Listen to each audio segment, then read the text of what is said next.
welcome to Love Lake. It's me, Raven. Oh, I know that this is gonna keep being weird every time I try to do this, but I always forget. Okay, hi! It's me and the frogs. Welcome back. Woohoo! We're settled in for another cozy story time. Hello, everybody. Ooh. Okay. Well, that works. Oh, sorry. Distractions. But hello.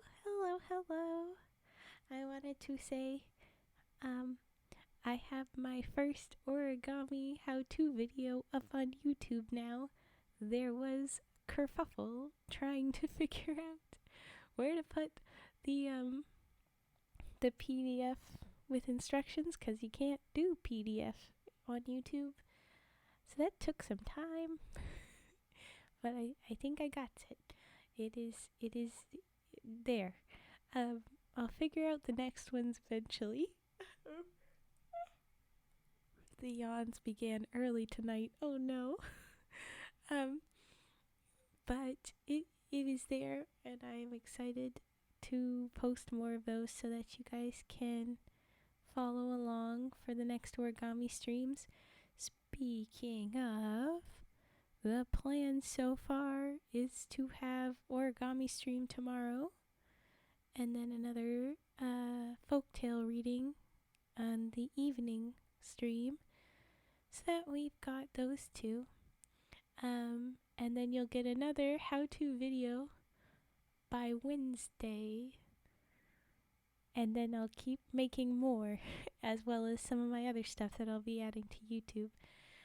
I haven't got all of the things I want to do, and I'm disappointed, but I'm doing more. I'm doing more things for you. So I'm excited. And if you didn't know until now that I have a YouTube for the VODs and things, well, now yous do. But yeah, there you go. And I'm excited.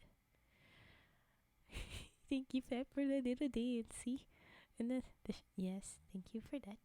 But alright, with that, let's jump into our first story. We're going back into the same group of folk tales about the Inuit. So it's going to be fun. We are going to be dancing around some poor choices by the author, I think, probably.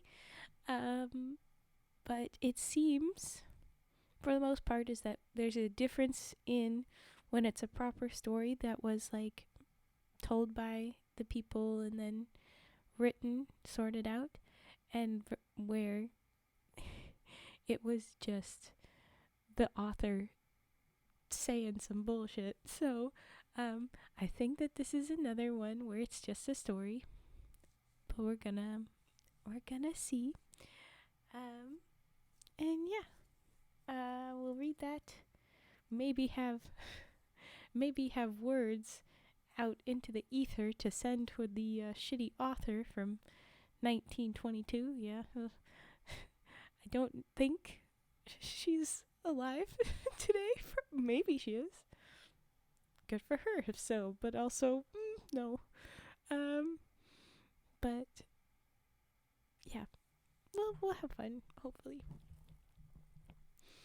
The first story is called The Magician Woman.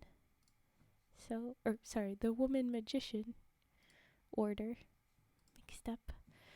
So we'll do that, and then once I'm done the story, oh no! Oh goodness, it's so wrong. My yawns are so bad. After that, we'll get into the triggers. She must have been a child prodigy to be writing so young and still be alive, probably. Yeah, or she's dead, and that's probably what it is, and we're probably happy with that. Yes, nod. Good nod, Yar. Anyway, okay. Long ago in Ago, A country where nobody lives nowadays. I am slightly, sus about that. There's probably some people still living there, but I don't know it. You know what? Let's Google. What's Ago? I bet it's like a little island, and there are people living there.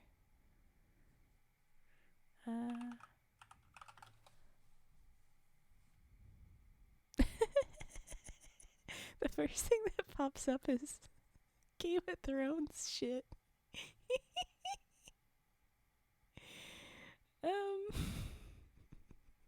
Maybe there really is no one there. Go ahead and lurk, Cage. We'll see you when we see you. Yeah. My next best guess is that Ago is a place that isn't called that anymore because it is well colonized.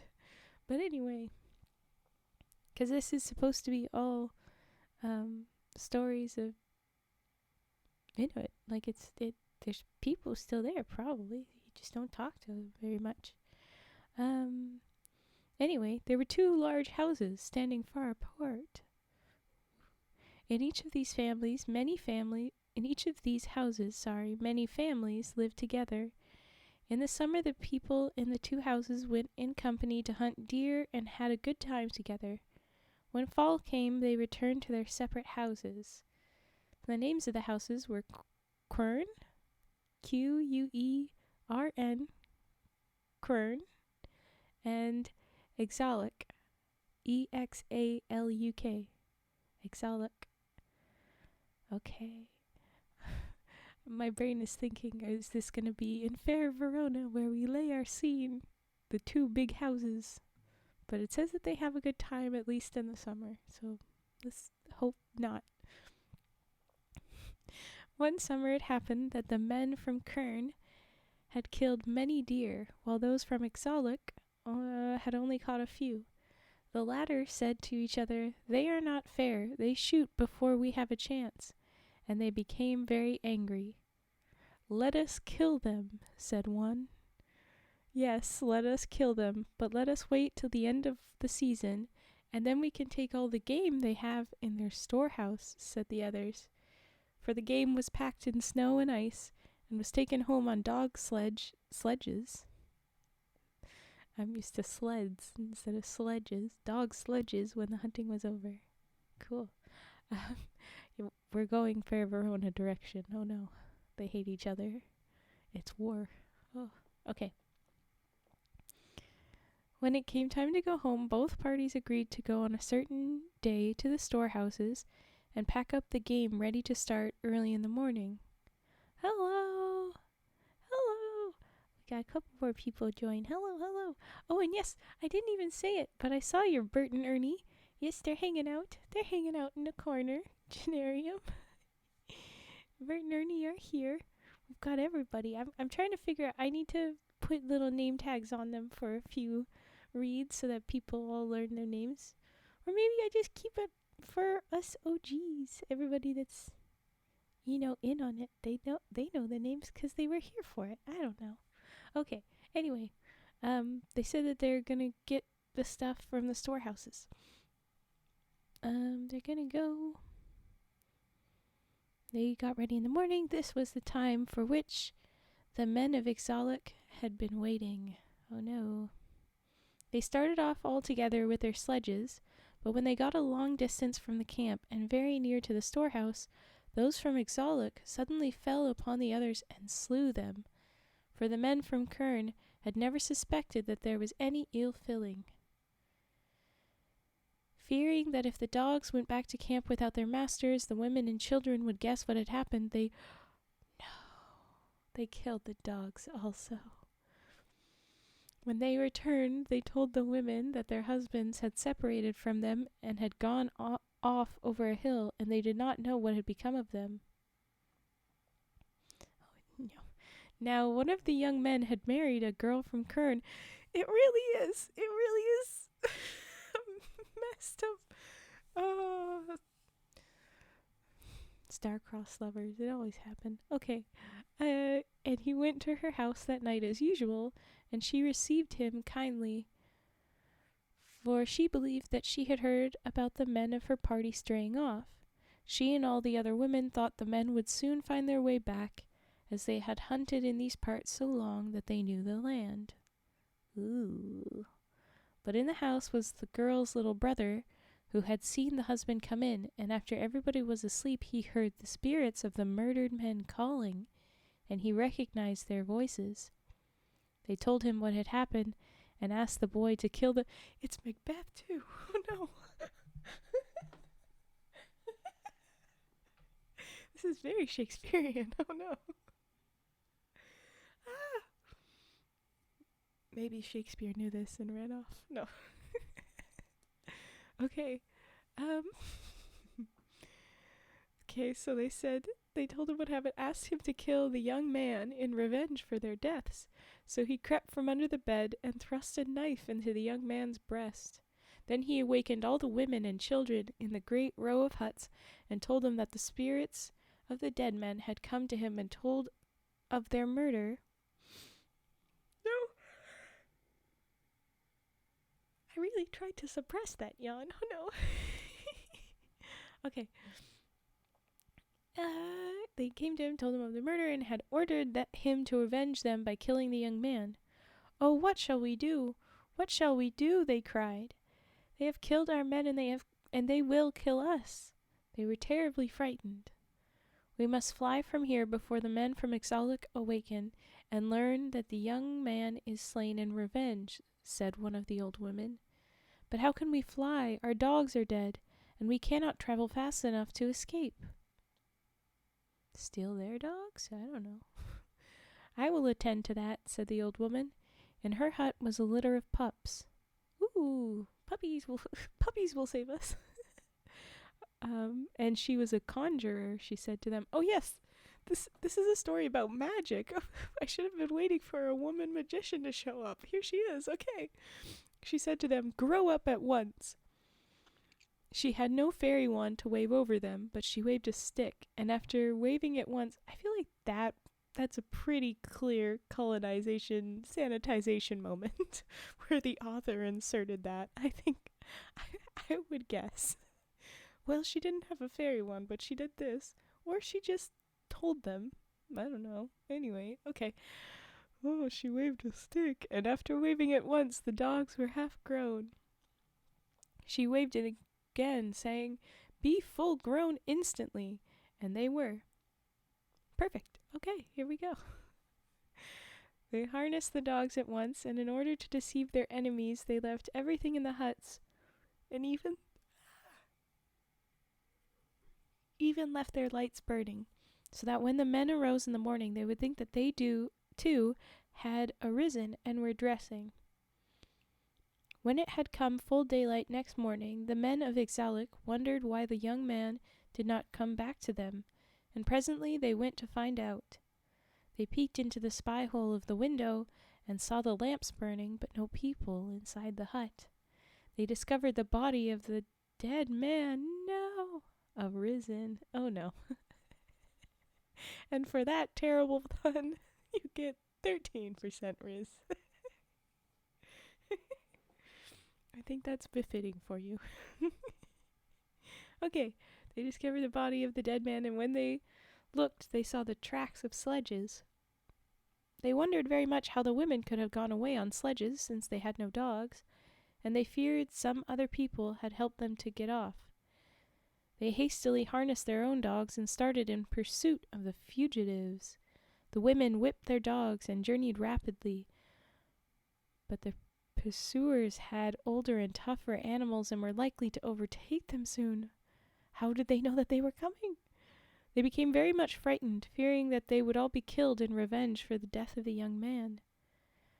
When the sledge of the men drew near, and the women and children saw that they could not escape, the boy who had slain the man said to the old woman, "The spirits of our murdered men are calling to us to cut the ice. Cannot you cut it?"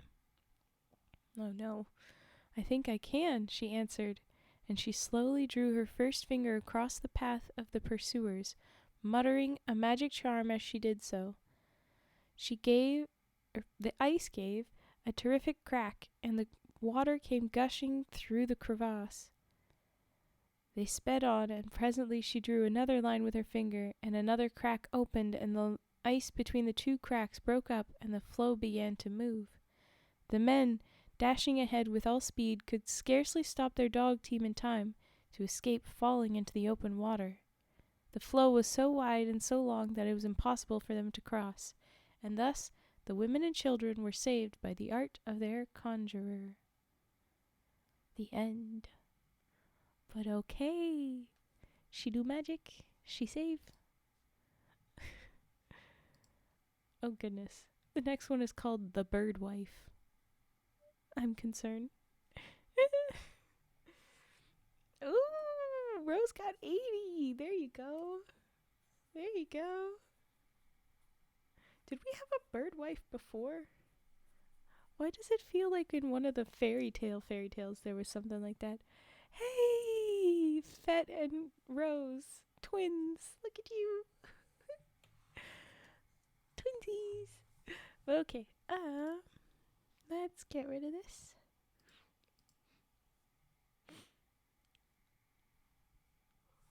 Jeez, I've got just all the yawns forever. Little huggy. Look at it.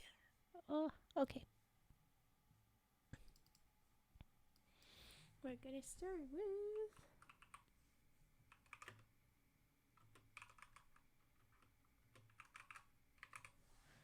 bubble wrap.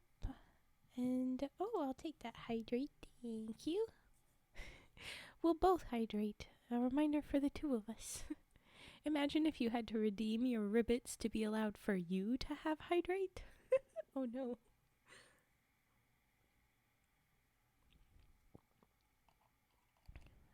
Okay. I will have more actually. Little hydrate frog.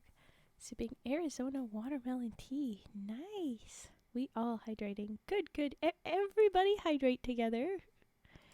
You've all been told. You've all been reminded. Stay hydrated. Okay. Now we'll do some bubble wrap pops. Let's see what piece of bubble wrap I will use today. But that is very small. More than that, certainly. Well, that is just not even bubble wrap. What are you doing here? You are an imposter. What happened? Okay. That one was just weird. I don't know what to say.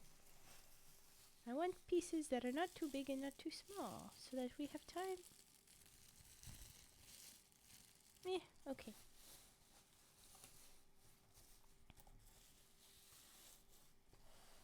Here we go.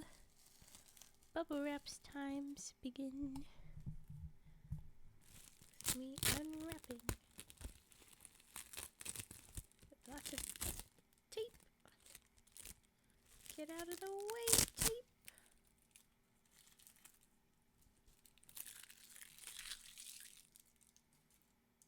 Okay.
that will be it for bubble wraps for this round.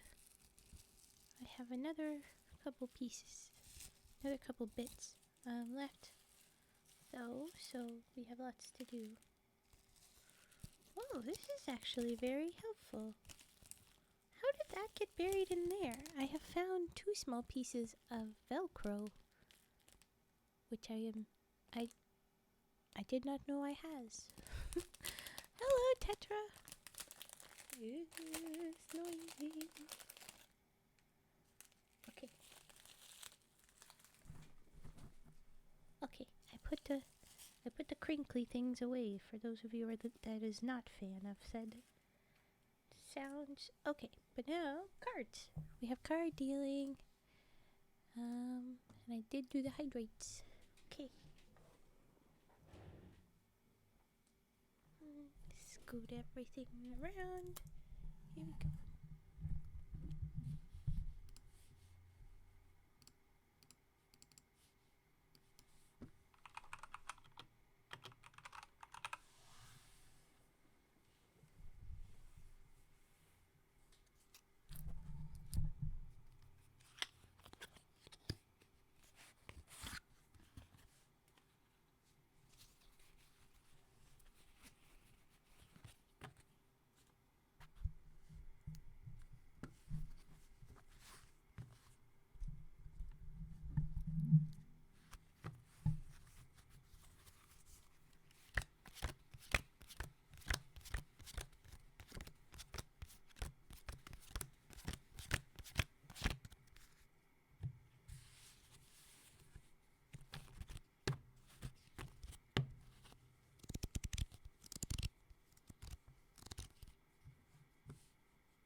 Hi, turd. Oh my gosh, hold on. Ah!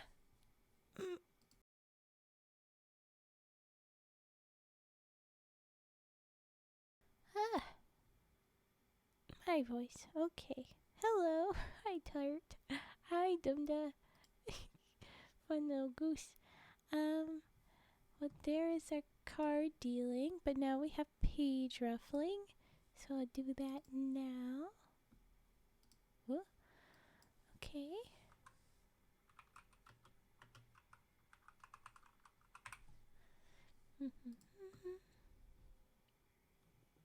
Oh, come here, books. Why are you so far away? Okay. We start with the little stiff papers. Here we go.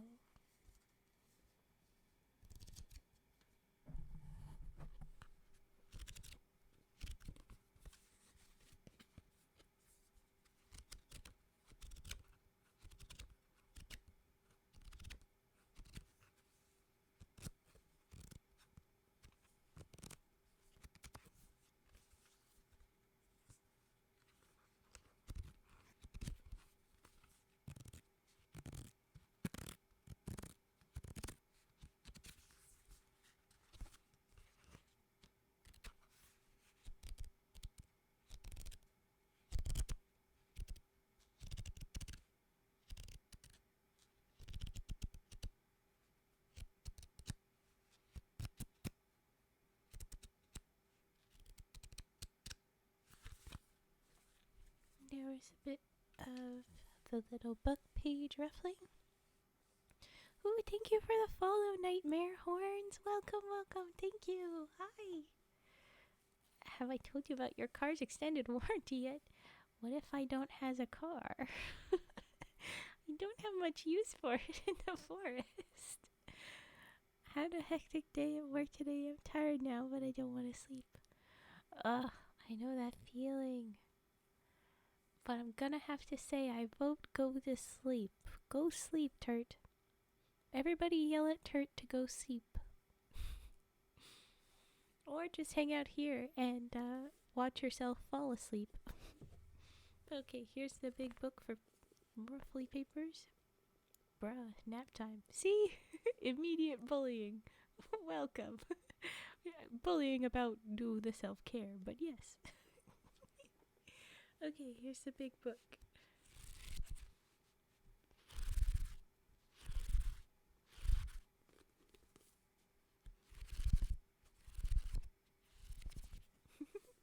You have been bonked with the self-care hammer. Okay, more books.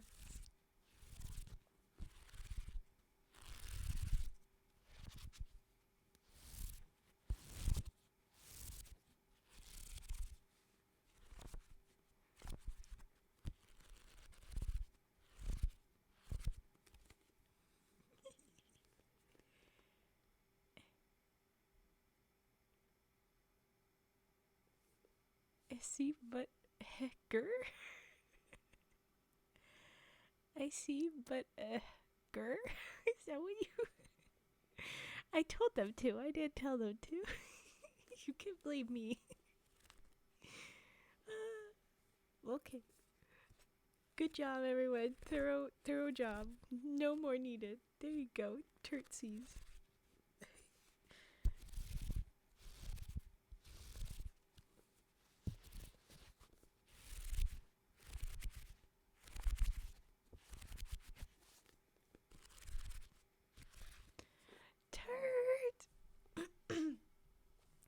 Thank you for that, Turt. Look at this. Okay, everybody. So we have our tradition. We have been gifted. There was a gift. Thank you, Turt. We must drop money frogs. Money frogs. Welcome. Welcome, Nightmare Horns. You have a sub now. You'll find a raining money frog in your emotes. Please use it now. And whenever someone gifts something of some sort. But there you go. Thank you. Generium. Fun little Easter egg there.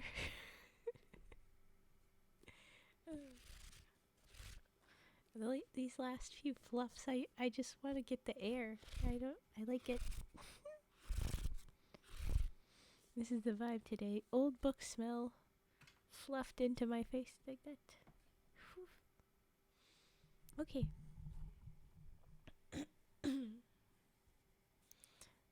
A lot of money frogs from Dinda. No money frog, but alternatives to money frogs. They're always good. A hug. Oh, okay. Money emotes of whatever sort. They all good.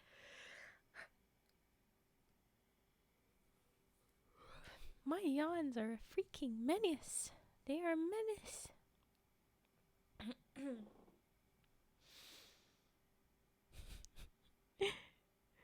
Enlightenments, hugs, turtle boy, head pats, enlightenments. They're just so cute. Okay, now I guess I'll get into the next story. And this one, I did say it's called The Bird Wife. And I'm almost certain we've had a different, maybe it wasn't called that, but in the fairy tales, the Eurocentric ones, I could have swore there was like a bird wife. Like I had in my head bird person jokes that I didn't do. Or maybe I did. And now, sounds like bird. Hey! Hello, mouse. Crane wife. That's it, Vet. You found it. You found it. Hi, mice. Hello. Welcome in. Scripturian Muse, welcome, welcome. Hello. We're just about to start the next story called the Bird Wife. Not the Crane Wife. That was a different one. But we hadn't done it quite yet. There you go. Hello. And I see that Raven sounded like a flight attendant. If you look in your emotes panel, you'll see a bunny frog. That would be an interesting airline. Okay. Yeah. I'm just going back. Thank you for dropping the shout outs. Conveniently close one of these tabs now that they're both here. Classic vet. Oh, thank you for the follow, the greedless demon. Excuse me. The greedless demon. Okay, so are you about a different sin, little demon?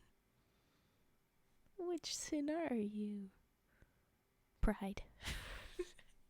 It is Pride Month. It is the month for it. Oh, hi. Thank you for the follow, Magic Couple Gaming. Thank you for that. Welcome, welcome. I'm gonna start my story if we're not gonna do any more follows. No, there's another follow. Nick Coleman 12. Thank you for the follow. Welcome, welcome. Yay, Pudgy Tater. I shall become the Pride Demon. Little late. Oh, you're good. You're good. I hope you have you. I am. I hope you had a great time. I was wondering if you would send a message. Thank you for bringing your people in. Go take care of yourself. Go. It's okay. Might yes. Thank you. More of a sloth demon myself. Yes.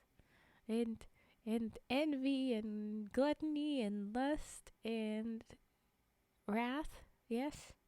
Is that all of them? I wasn't counting before. Okay. Hi. Oh, I'm good. How are you? We're gonna get to our next story. These are Folktales. Originally, I was the greed demon because I like the name, but I'm anything but greedy. Oh, there you go. You've been reformed. I'm very sweet. Thank you.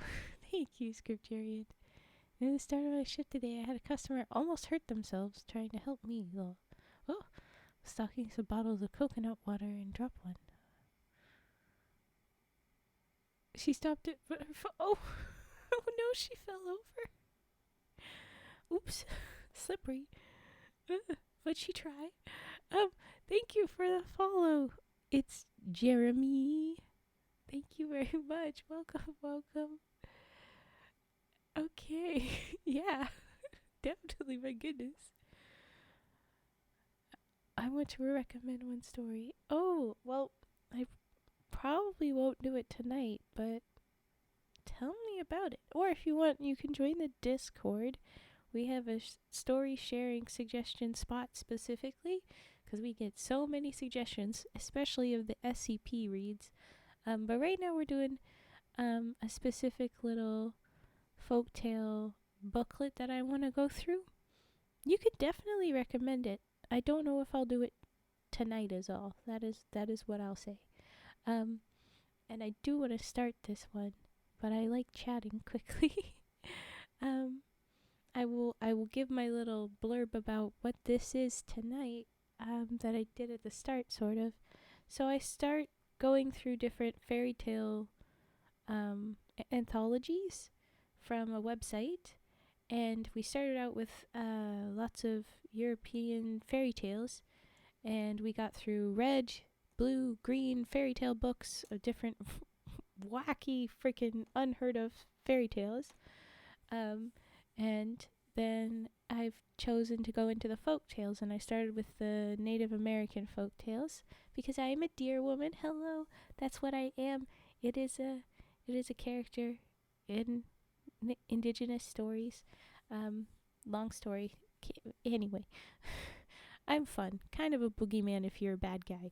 But anyway, don't worry about it. I'm nice. Raven, I am nice. Don't worry about the other stuff. But this is specifically an anthology that we're getting into. This book is the the title's not so nice. It's about Inuit folktales. So a bunch of stories from way up north. The title is technically, it's a slur. We don't like to say it. Anyway, lots going on. But this is what we are doing for right now. Yeah. I see the things. When I helped her up, I'm thinking you're talking about your story, and asked. She just said, "I'm fine, but that was funny at least." Yes, sounds like a meet cute little there. I was thinking of the stories about Brer Rabbit, Brer Fox, and Brer Brer. What is the Brer thing? I will look into, but I should. Brer Rabbit, Fox, Bear. Yeah, you are.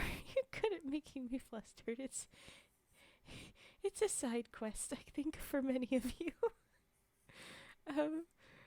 And this is from Nick Coleman 12.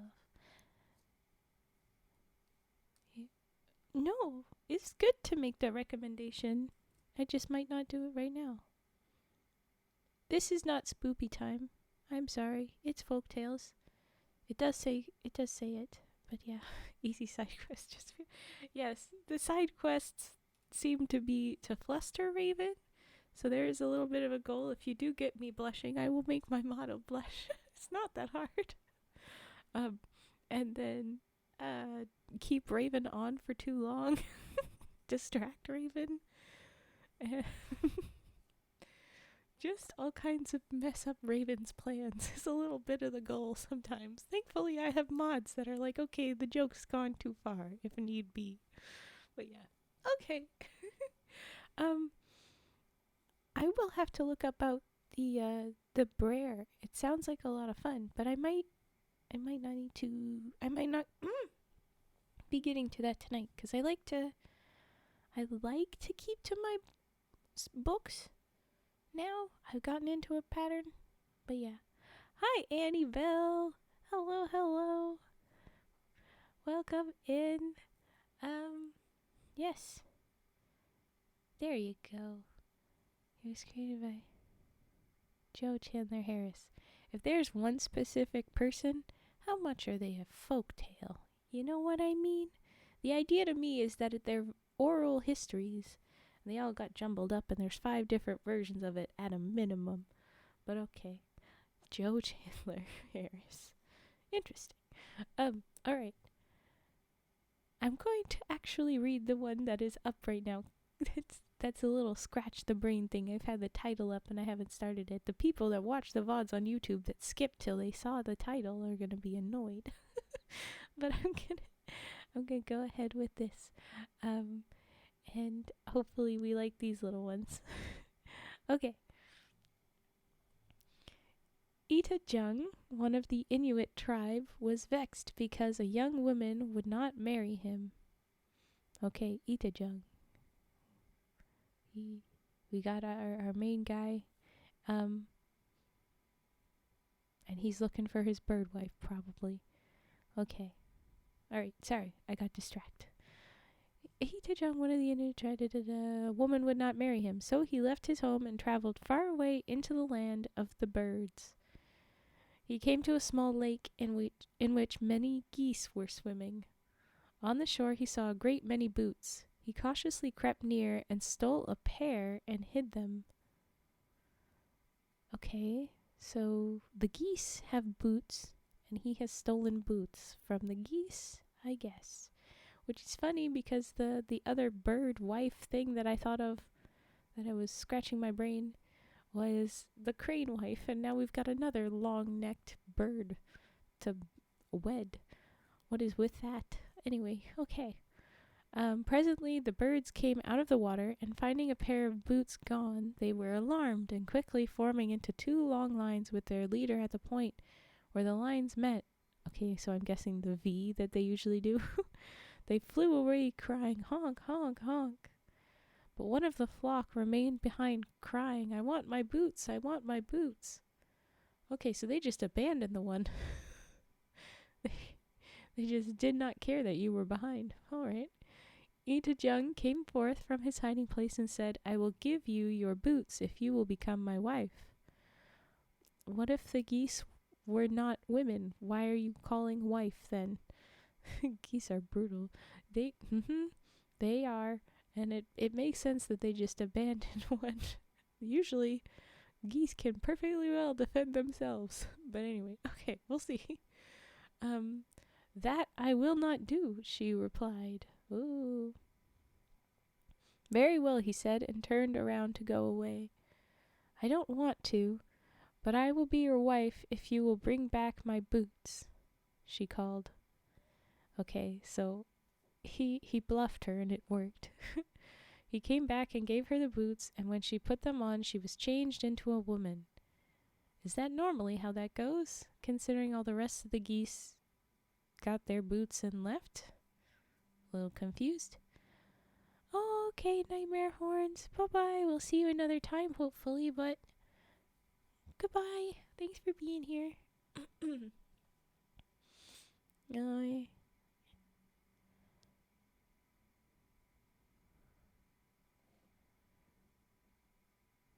Okay.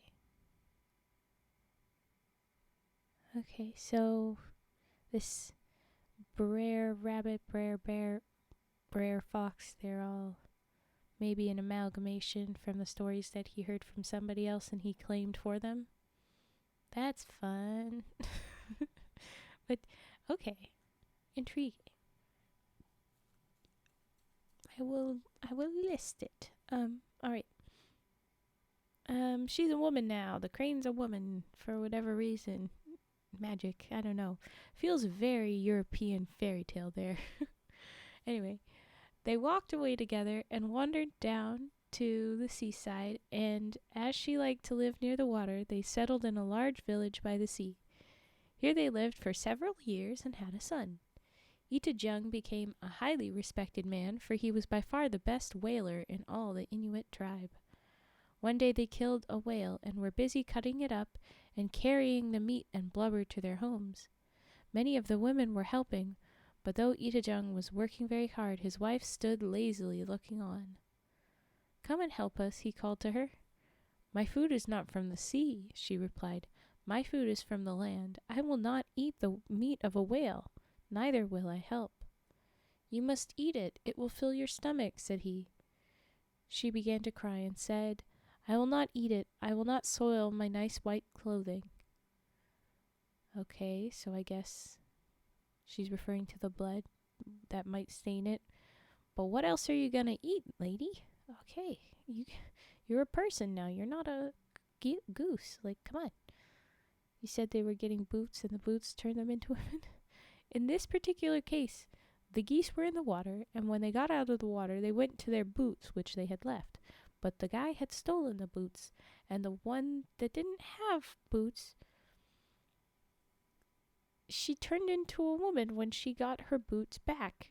All the other geese, when they just put on their boots, they flew away. It's weird.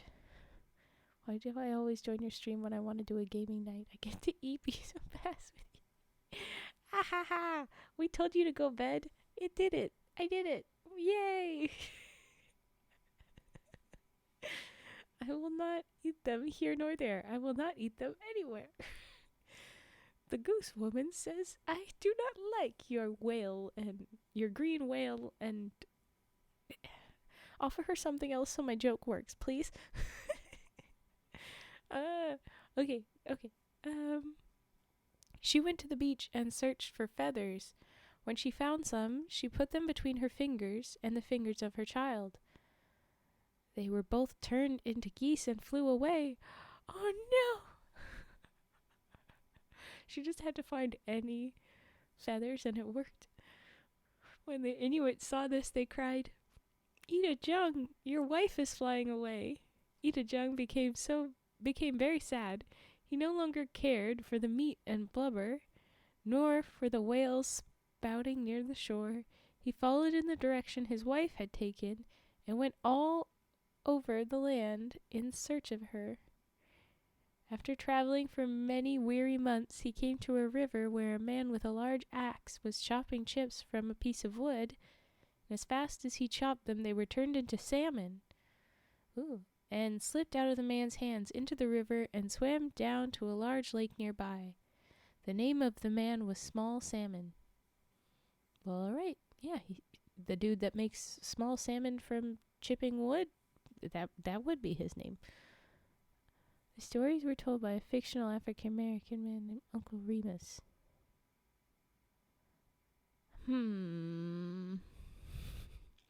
How much is that fictional and how much is that maybe what actually happened and they stole the stories? Or why would we have that? I don't know.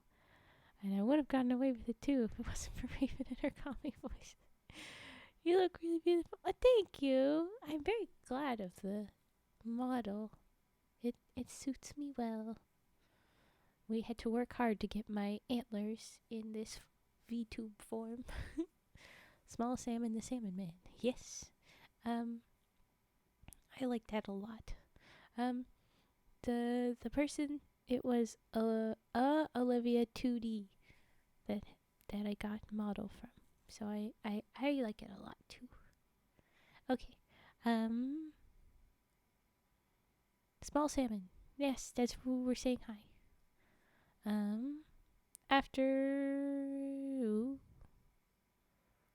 Yes. As Ita Jung looked at the man, he was frightened almost to death. For the back of the man was entirely hollow. What? And Ita Jung could see right through him and out at the other side. What? He was so scared that he kept very still and crept back and away out around him.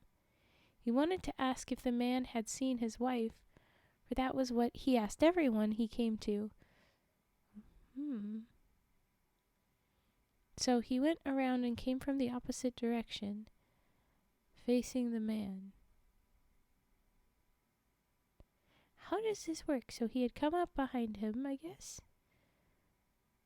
And then he could see that he's hollow and could see through to the other side. So he went around to the other side. Wow. When Small Salmon saw him approaching, he stopped chopping and asked, "Which way did you approach me?" "I came from that direction," said Ita Jung, pointing in the way he had last approached. "Ooh, that is lucky for you, for if you had come the other way and seen my back, I should have killed you at once with my hatchet." "No, I did not. Sir, I absolutely did not see that you are hollow and see through from the other side. Nope, nope, nope."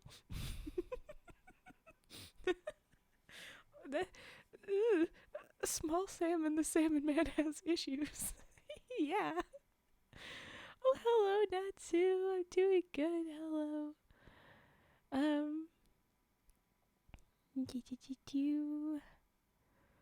Alright, the guy says, "I'm glad I don't have to die," said Ita Jung. "But haven't you seen my wife? She left me and came this way. Also your child. There was also your child? Do we not care about them? No? Okay. Alright." "Yes, I saw her. Do you see that little island in the large lake? That is where she lives now. And she has taken another husband." Oh no. But more importantly, that you just immediately, that it is that wife and not a different wife? How do you know? What are we talking about? A prid and fish boy? A prid and a fish boy? We're talking about some confusing peoples. The hollow fish man that makes fish, and a man that's looking for his bird wife and bird child, but he seems to be forgetting about bird child. But okay. She's taking another husband. "Oh, you're fine, Cage. Remember, I'm not not keeping track. Oh, I can never reach her, said Ita Jung in despair. I have no boat and do not know how to reach the island. Oh no. I will help you, said Small Salmon kindly. Come down to the beach with me. Here is the backbone of a salmon. Now shut your eyes. The backbone will turn into a kayak and carry you safely to the island, but mind you, keep your eyes shut. If you open them, the kayak will upset. Ooh, a challenge now. I'm a little confused. Okay, he's got to make sure he knows which direction he's going. Who's in charge of that? Okay. Oh, don't worry, Dum-Dum. I will obey, said Ita Jung. He closed his eyes, the backbone became a kayak, and away he sped over the water. He heard no splashing, and was anxious to know if he really was moving. No. So he peeped open his eyes a trifle. At once the boat began to swing violently, but he quickly shut his eyes, and it went on steadily, and he soon landed on the island. Ooh, okay, so as long as you don't fully open your eyes, maybe. Oh, it worked for him. And I guess you didn't have to paddle, it just took you straight to it. That's fun. There he saw a hut and his son playing on the beach near it. The boy, on looking up, saw and recognized him and ran to his mother, crying, Mother, father is here and is coming to our hut. Go back to your place, she said. Your father is far away and cannot find us. Incorrect, my lady. The lad went back, but again he ran in, saying, Mother, father is here and is coming to our hut.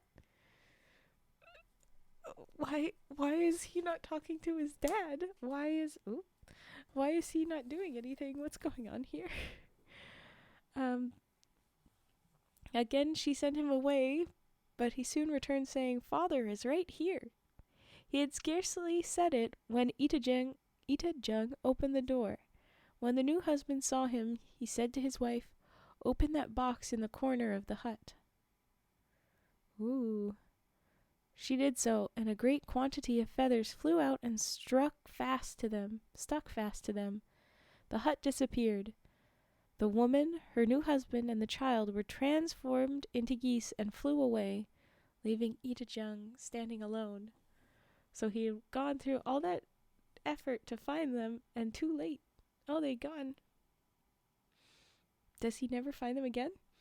Does he give up looking? Sorry, yawns. This man's life is rough. I mean, to be fair, he tricked a woman into being his wife. It was blackmail. I won't give you your boots, which is what's going to be able to help you fly away home, unless you are my wife. And then when she did, she was just a woman. So, like, fair enough that she was like, I'd like to be a goose again, thanks. But then it sounds like they were people all over again for a while. And she found a new husband and immediately, like, managed to turn back into geese. I don't know what happened with that. Sometimes the logic of the transforming in and out of bird form and other animal forms in the various fairy tale folktales are just weird. That reminds me of Austrian Death Machine, and I don't know what you're referring to. And I hope nothing actually is what this is, because it's just weird. What turns people to goose? They got a song called I Need Your Clothes, Your Boots, and Your Motorcycle. Oh. I need your boots and your feathers and your goose woman. I don't know. Goose people have some rules we should probably know about.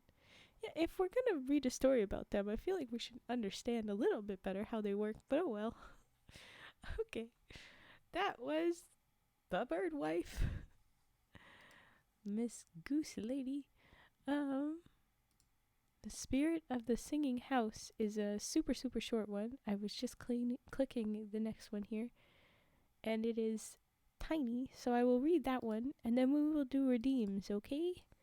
So, get them's ready. The Spirit.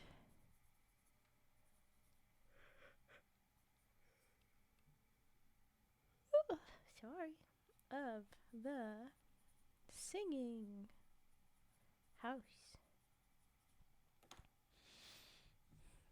Is it here? No, over here. Okay, why is nothing doing what I'm telling you?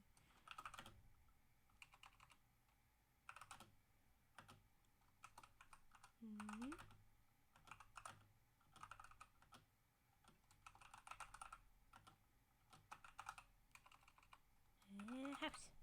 Haha. Oh, bye-bye, enlightenments. Ooh, pretty good roll, pretty good roll. But we'll see you another time. Okay, last little bit before we go. I'm going to exchange the term here and say Inuit instead of the term they use, because we know that they don't mean the nicest thing. This lady is not the kindest. Okay. I'm going to swap out the E word for Inuit. Alright. But the spirit of the singing house. The singing house of an Inuit village is used also for feasting and dancing, and always has a spirit owner who is supposed to remain in it all the time. Ooh, never allowed to leave the house? Sounds like a good job. Once a woman was curious about this spirit and wanted to see it. For a long time she had wanted to know more about... Oh no. Oh, sorry. Wanted to know more about the spirit of the singing house, but the villagers warned her that she would meet with a terrible fate if she persisted in trying to see it. Oh no. Don't try and say hi to the ghosts, you'll die. Ooh. One night she could wait no longer and went into the house when it was quite dark so the villagers would not see her go. When she had entered, she said, "If you are in the house, come here." As she could see and hear nothing, she cried, "No spirit is here. He will not come." "Here I am, there I am," said a hoarse whisper. "Where are your feet?" she asked, for she could not see him. Here they are, said the voice. "Where are your shins?" she asked. Here they are, there they are, it whispered. As she could not see anything, she felt of him with her hands to make sure he was there, and when she touched his knees, she found that he was a bandy-legged man with knees bent outward and forward. She kept on asking, "Where are your hips? Where are your shoulders? Where is your neck?" And each time the voice answered, "Here it is, there it is." At last she asked, "Where is your head?" "Here it is, there it is," the spirit whispered hoarsely. But as the woman touched the head, all of a sudden she fell dead. It had no bones and no hair. "It had no bones and no hair" is in italics, and I don't know why. Ooh, it feels weird. Anyway, that's spoopy. Ah! Excuse me, sorry. Where's Tetra? It got spoopy for a second there. Okay. Spirit of the Singing House was something. 8% Riz? Oh my gosh. You need less compensation every time? What? If you're happy about it, then okay, good for you. I don't know. Excuse me. Let's do some redeems now. If no one else does, I have idea.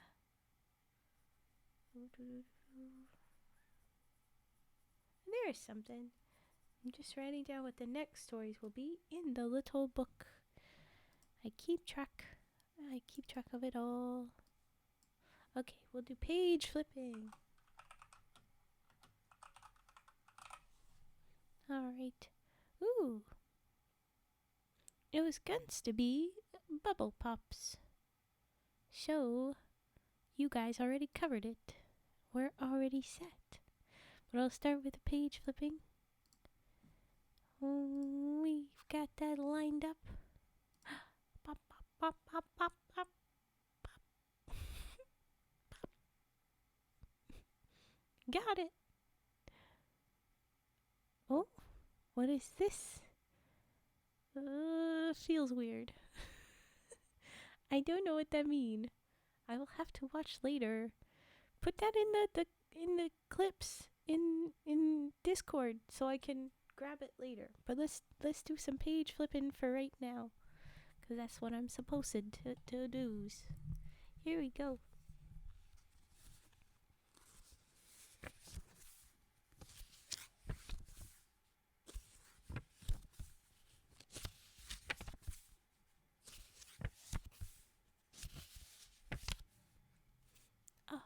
Oh, look at that. You did all the goods. Thank you. The little salutes. Excuse me. Okay. I keep flipping.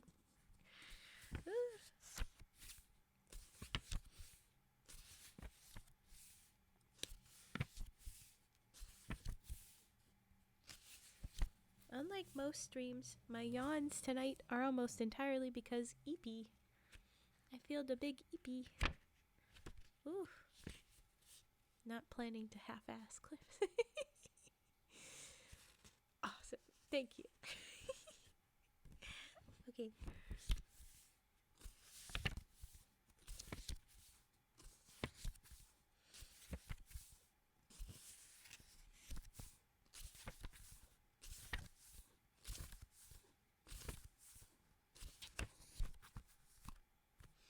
There was our little book. Sorry, there was our little book, and here we have the big fluffy book. So we will start in with some pages flipping from it. Here we go.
And there was our big book. So there we go with our page flipping all done. Let's do some more bubble wrap poppin'. Ha ha!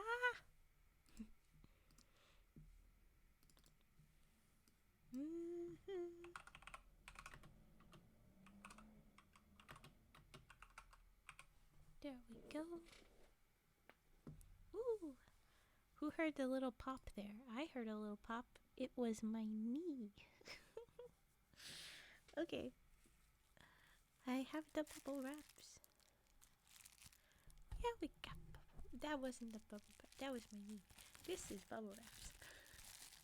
Okay.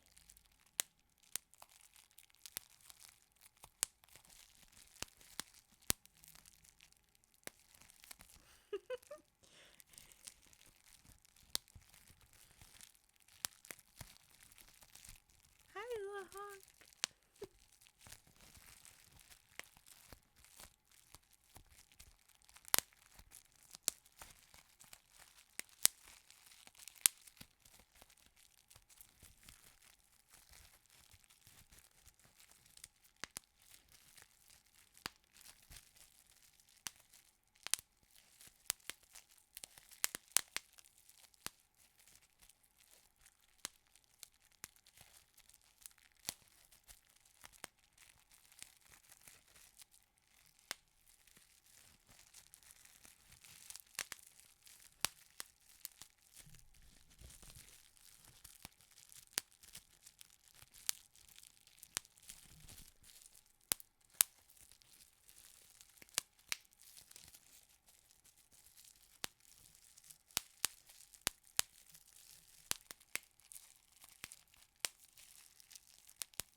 Alright. That was lots of bubble wrap popped. Is there anything else for redeems, friends? Or should we be moving on to the next stories? I'm gonna hydrate in the meantime if that's okay. I joke. Always such a nice sound. Thank you, Cage. Ugh. Eep.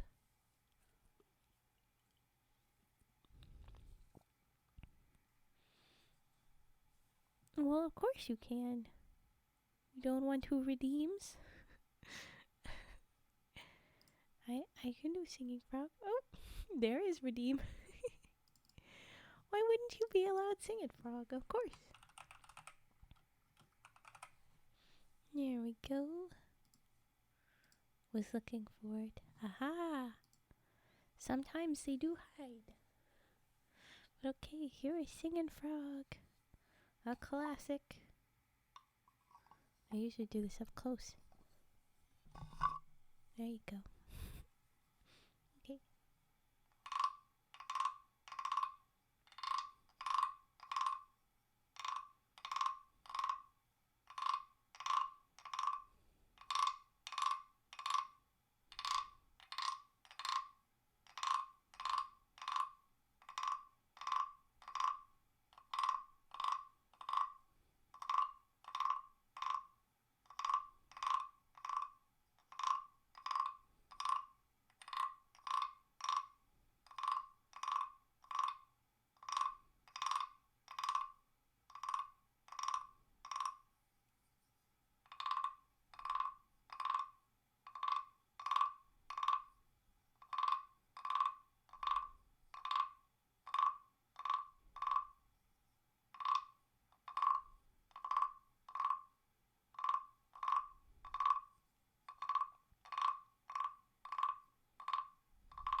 There is your frog. There was Singing Frog. Happy to do Singing Frog. Yeah. Okay. Well then I think we will get to next story.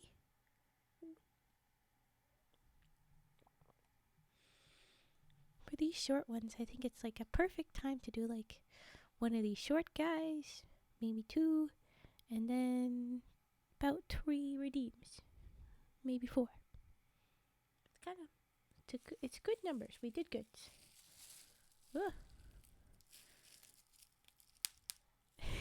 There was hidden ones. Every time with the bubble wrap, you put it away and then you pick it back up and it's like, oh, there's one more bubble in it. I thought I went through every bubble. Evidently, no. Okay. The next one is called The Tornit. And it's pretty short looking, but we'll see how long it runs. I think I will read the next one right away. But let's try this. The Tornit. Woo.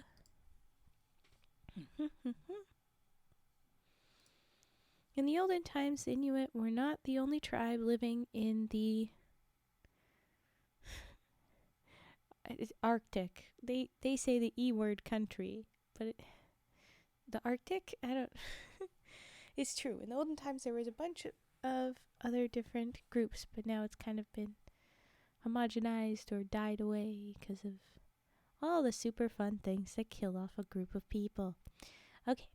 Around Cumberland Sound, there lived some very large, strong people called the Tornit. Okay, well, where's Cumberland Sound? If they're gonna give us this, I want to know where it is. Cumberland Sound, Arctic Waterway in Tiktaalik. I'm almost definitely saying everything wrong. None of it. Canada. So north. fun. Okay. Up there lived some very large, strong people called the Tornit. They were on good terms with the Inuit and shared the same hunting ground, but lived in separate villages. They were much taller than the Inuit and had very long legs and arms, but their eyes were not as good. Okay, is this real history or is this like not real history? You know, like when there's the story that, oh, it used to be that people were at two and then people got split in half. Anyway, sorry. Okay. They were so strong that they could lift large boulders, but were far too heavy for the Inuit, though the latter were much stronger in those days than they now are. Okay. Some of the stones which they used to throw are lying about the country still, and the toughest of the men now living cannot lift them, much less swing and throw them. Some of their stone houses also remain. They generally lived in these houses all winter and did not cover them with snow to make them warmer, which is usually how you do it up north. It's a good insulation. The principal part of their winter dress was a long, wide coat of deerskins reaching to the knees and trimmed with leather straps. They ate walrus, deer, and seal, and when they went sealing in the winter, they fastened the lower edge of their coat to the snow by means of pegs. Under the coat they carried a small lamp, over which to melt the snow when they were thirsty, and over which to roast some of the seal meat. They sat around a hole in the ice and watched for their prey, and when a seal blew in the hole, they whispered, "I shall stab it." Sometimes in their eagerness they forgot the lamp and upset it as they threw the harpoon, and thus got burned. Ooh. It's true, back in the day they had different wood, stronger wood. Oh, I'm sure woods were stronger, but we're talking about people right now. Anyway,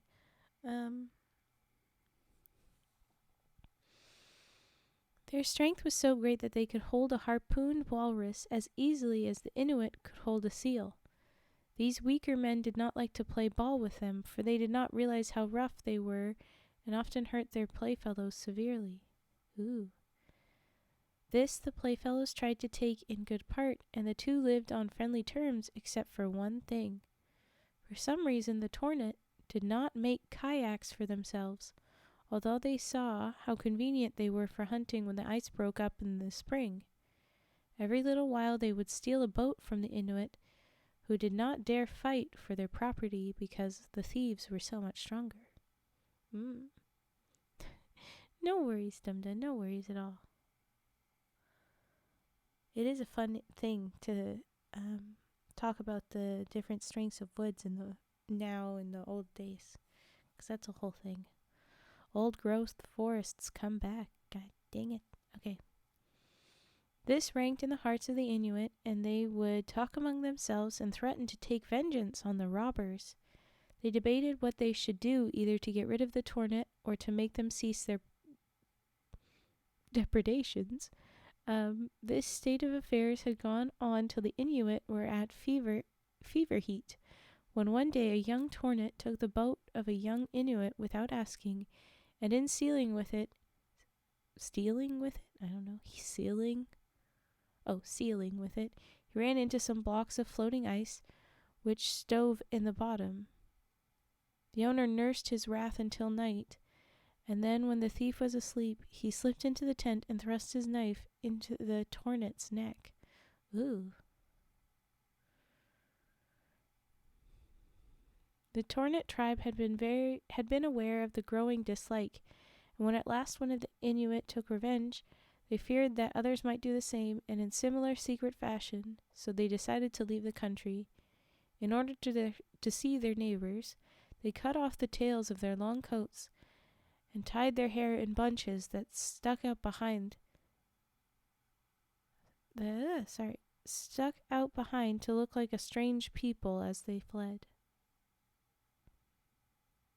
Interesting. Then they stole away, and the Inuit were so glad they were gone that they made no effort to pursue them. So on the one hand, the Tornit would have been trying to disguise themselves, and on the other hand, the Inuit are like, it's for the best. Goodbye. The disguise didn't work, but you know what? Let them go. Okay. Well, all right. That was the Tornit. Then we have the flight to the moon, which is not long either.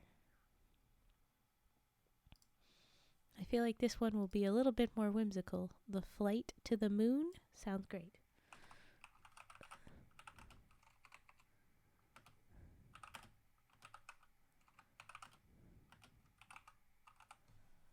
Okay. All right. A powerful conjurer who had a bear for his mascot thought he would like to go to the moon. He had his hands tied up and a rope fastened around his knees and neck. Then he sat down at the rear of his hut with his back to the lamps and had the light extinguished. So he got himself tied up and then sat in the dark? Okay. He called for his mascot, and the bear at once appeared and mounted its back, and he mounted its back. How did he do that all tied up? But okay. Up it carried him, above the village, above the mountains, up and up until they reached the moon. Okay, so this is a sky bear, you know? This bear is getting up. But I bet this is the history of the Big and Little Dipper, which were originally named, something Ursa, which is for moon, and so on. Or bear, sorry, not moon. Bear. That is one sweet bear. Sounds pretty freaking cool. It carried him up. They reached the moon. To his surprise, the moon was a house, which was covered with beautiful white deerskins. Ooh, thank you for the follow. Miss Yock? Not sure how to say it, but thank you and welcome. White deerskin. Oh yes. Now white deer are strange and sacred and are hatched from long white eggs buried deep in the soil. Okay. There is mystery and magic in white deer, white buffalo, and in all albino animals. Yes, I have talked in one of the streams that spirit bears are definitely known. The man in the moon dried these white deerskins and fastened them over his house, which, as I said, is the moon itself. Oh, I got it. Thank you. I'm glad. I whenever I guess at it, I never know. But welcome. On each side of the door to the house was the upper part of an enormous walrus. The beasts were alive, and they threatened to tear the visitor in pieces. Ooh. Okay, so the torso, or the chest of a walrus on each side. It was very dangerous to try to pass the fierce animals, but the conjurer told his mascot to growl as loud as it could, and that startled the walruses for an instant. And in that instant, the man slipped in. Is he still tied up? Because what? It must be chilly in the moon, for the house had a passageway to keep out the cold, just as the Inuit houses have. In this passageway, a red and white spotted dog, the only dog which the man in the moon keeps. Red and white spotted dog. The man went on past this dog and into the inner room. There at the left he saw a door into another building in which sat a beautiful woman with a lamp before her. As soon as she saw the stranger, she blew on her fire and made it flash up, and she hid behind the blaze, but he had seen enough so that he knew she was the sun. Ooh, okay. The man in the moon rose from his seat on the ledge and came over to shake hands with the visitor and welcome him. Behind the lamps there was a great heap of venison and seal meat, but the man in the moon did not offer his guest any of it, which is not the way the Inuit and Indians treat their guests. The man in the moon seemed to have a different idea of hospitality, for he immediately said, "My wife, Ulul, will soon be here, and we will have a dance. Mind you don't laugh, or she will slice you in two with her knife, and feed you to my ermine, which is in yon little house inside. Ooh. Yes, the ulu, I guess, would come from this with the knife. But okay. It's a type of knife that Inuit use. It's fun. Before long, a woman entered carrying an oblong chopping bowl in which lay her chopping knife. She set it down and stooped forward, turning the bowl as if it were a whirligig. That would definitely be the settler insert right there. Didn't know that manners were that killer Inuit. We mentioned it in the last one. You know, you share. That's what they do, and everywhere has it. It's everybody has your own versions of this sort of thing. Okay. Then she commenced dancing. When she turned her back toward the stranger, he saw that she was hollow. Hey, another hollow person from the back. She had no backbone, or insides, but only lungs and heart. Okay, she has air, she has blood. Her husband presently joined in the dance, and their attitudes and grimaces were so ludicrous that the stranger could scarcely keep from laughing. He did not wish to be impolite, so he kept turning his face aside and pretending to cough. Fortunately for him, just as he thought he would scarcely explode with laughter, he recalled the warning the man had given him and rushed out of the house. What man? What warning? The man in the moon. Don't laugh. That's about it. Okay, anyway. Man guessed what was the matter with him and called out, "Better call your white bear mascot." So it is a white bear. Ooh. Hi, Scooby Bobby. Welcome in. Hi. He did so and escaped unhurt. However, he went into the house another day and succeeded in keeping his face straight. So when their performance was ended, the man in the moon was very friendly to him and showed him all around the house and let him look into a small building near the entrance. Okay, so he couldn't stay without laughing for the first performance, but he left and he came back another day to watch it, and that time he could keep himself together. Good. I mean, yeah, probably maybe 3 or 4 streams, but I did miss 3 streams. I missed earlier today and both of yesterday's because I was not feeling good, but I am better now, besides being eepy. So everybody missed some. Oh, thank you for that. You got 85. Nice. Okay, we're nearly done with this little story. Okay, so he went back in. Man in the Moon shows him around. Sorry, big yawns. 4%.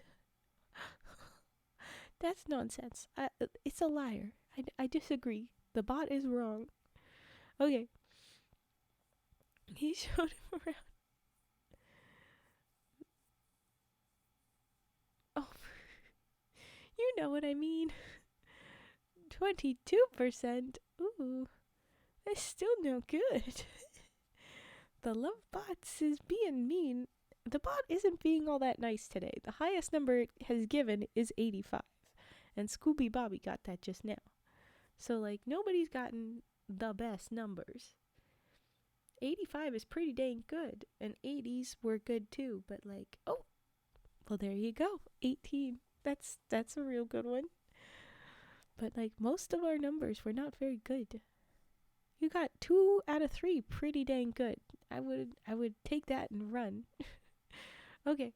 Alright. Oh, the man in the moon is talking to our conjurer guy. Takes him to the small building near the entrance. In this building there were large herds of deer which seemed to be roaming over vast plains. The man in the moon said, "You may choose one of these for your own."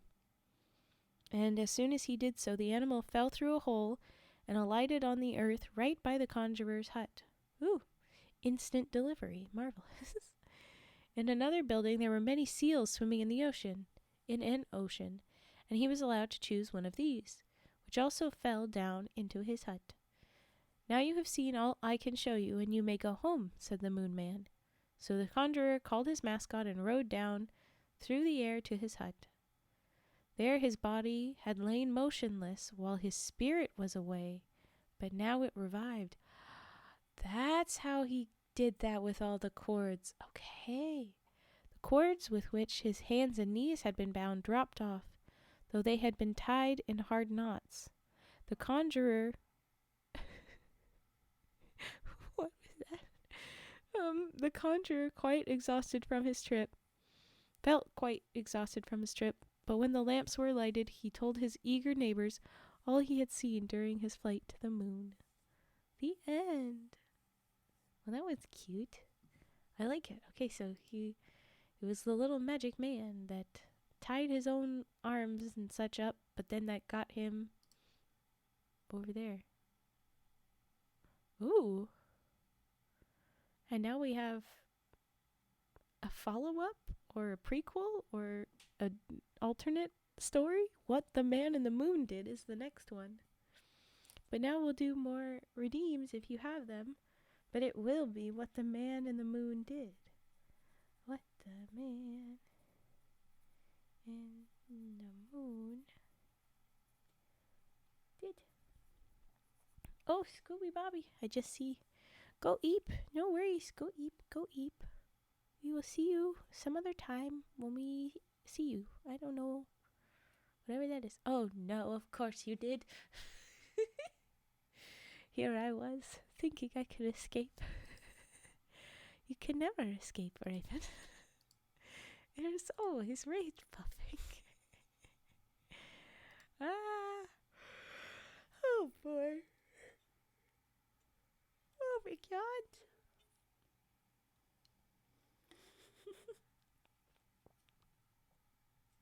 Time to sleep to soothing sounds. Sure.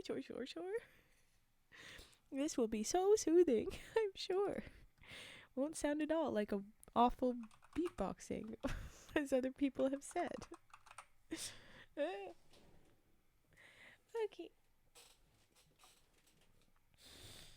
Rage puffing. Here we go. Oh, actually, I need a good stretch and another yawn, I think.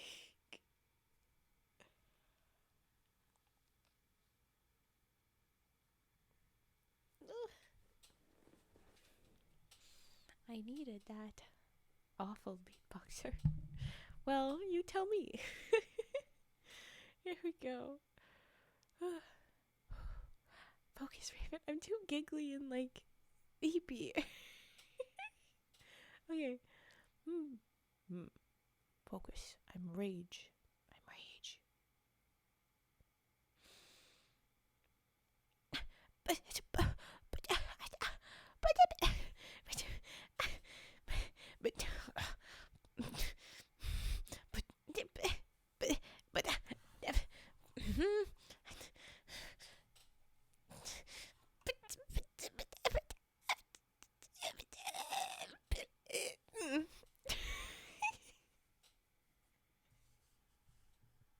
That is not a jamming beat. No. But I like that little kid. Gets you every time. Well, I'm glad it's entertaining for you weirdos. Next time a Karen starts doing that, I'll say, ma'am, this is no time to practice beatboxing. I'd like for you to take this serious, please. Yes. Singing proud. Yay. Karen. Yeah. Oh, I got you. Oh.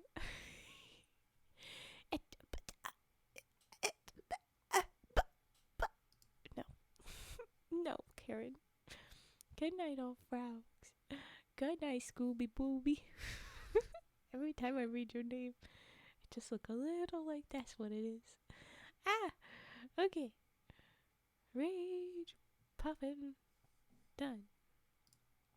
Anybody else got something? Boop. I will say yes. Tasmanian devil.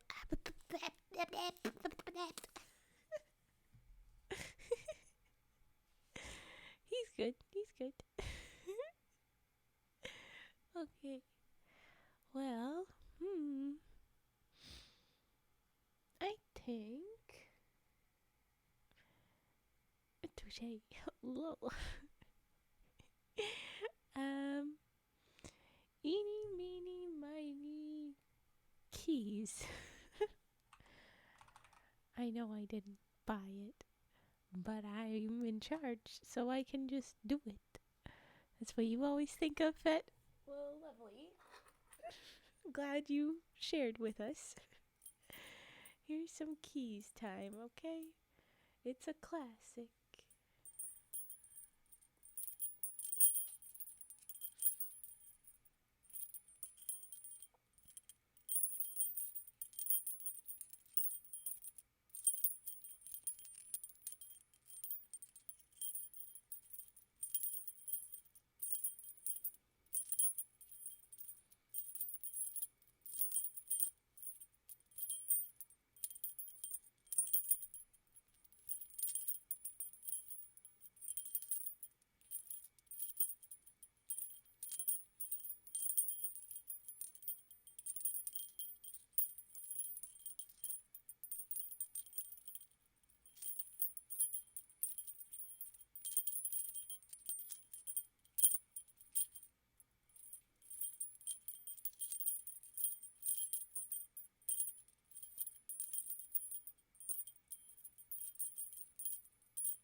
There was keys. Yes. Looney Tunes is where oh goodness. It's where the beginnings of classical music understanding is meme. You know, where you hear this song and it meant this sort of vibe. They did a lot of that. It was good to learn from. So it has to go. Ooh, okay. Alright, well then we'll see you when we see you, Dimda. Thank you. I have one more I will insist upon. I'm just doing some of the most populars. And then we're going to move on to the next story. We're doing scissor snips. Gosh darn it. Woohoo.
Alright, there were scissor snips. And alright, good night, Dimda. Thank you for all that. Thank you very much. Alright. Now, what the man in the moon did. I'm gonna do a cheat. I'm gonna do a copy paste. Ha ha ha. But I still have to add all the spaces because this font, for whatever reason, likes to sit on top of each other. It is weird.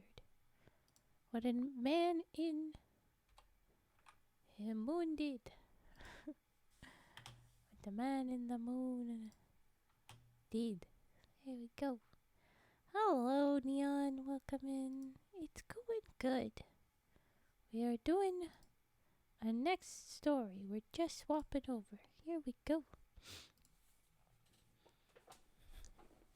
So we've met the man in the moon the once. Let's see what else we can find out about him. Here we go. Long ago, there was a poor little orphan boy who had no home and no one to protect him. Oof, there we go.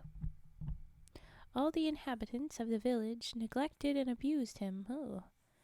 He was not allowed to sleep in any of the huts, but one family permitted him to lie outside in the cold passage among the dogs who were his pillows and his quilt. They gave him no good meat, but flung him bits of tough walrus hide, such as they gave to the dogs, and he was obliged to gnaw it as the dogs did, for he had no knife. The only one who took pity on him was a young girl, and she gave him a small piece of iron for a knife. "You must keep it hidden, or the men will take it from you," she said. He did not grow at all because he had so little food. He remained a poor little quadjak, guessing at that because it's Quadjaq, quadjak, and led a miserable life. He did not dare even to join in the play of the boys, for they called him a poor little shriveled bag of bones, and were always imposing upon him on account of his weakness. When people gathered in the singing house, he used to lie in the passage and weep over the threshold. Now and then a man would take him by the nose and lift him into the house and make him carry out a jar of water. It was so large and heavy that he had to take hold of it with both hands and his teeth. Oh my gosh. Because he was so often lifted by his nose, it grew very large, but he remained small and weak. At last, the man in the moon, who protects all the Inuit orphans, noticed how the men ill-treated Quadjak and came down to help him. He harnessed his dappled dog, that's the red and white spots, to his sledge and drove down. When he was near the hut, he stopped the dog and called, "Quadjak, come out." The boy thought it was one of the men who wanted to plague him, and he said, "I will not come out. Go away."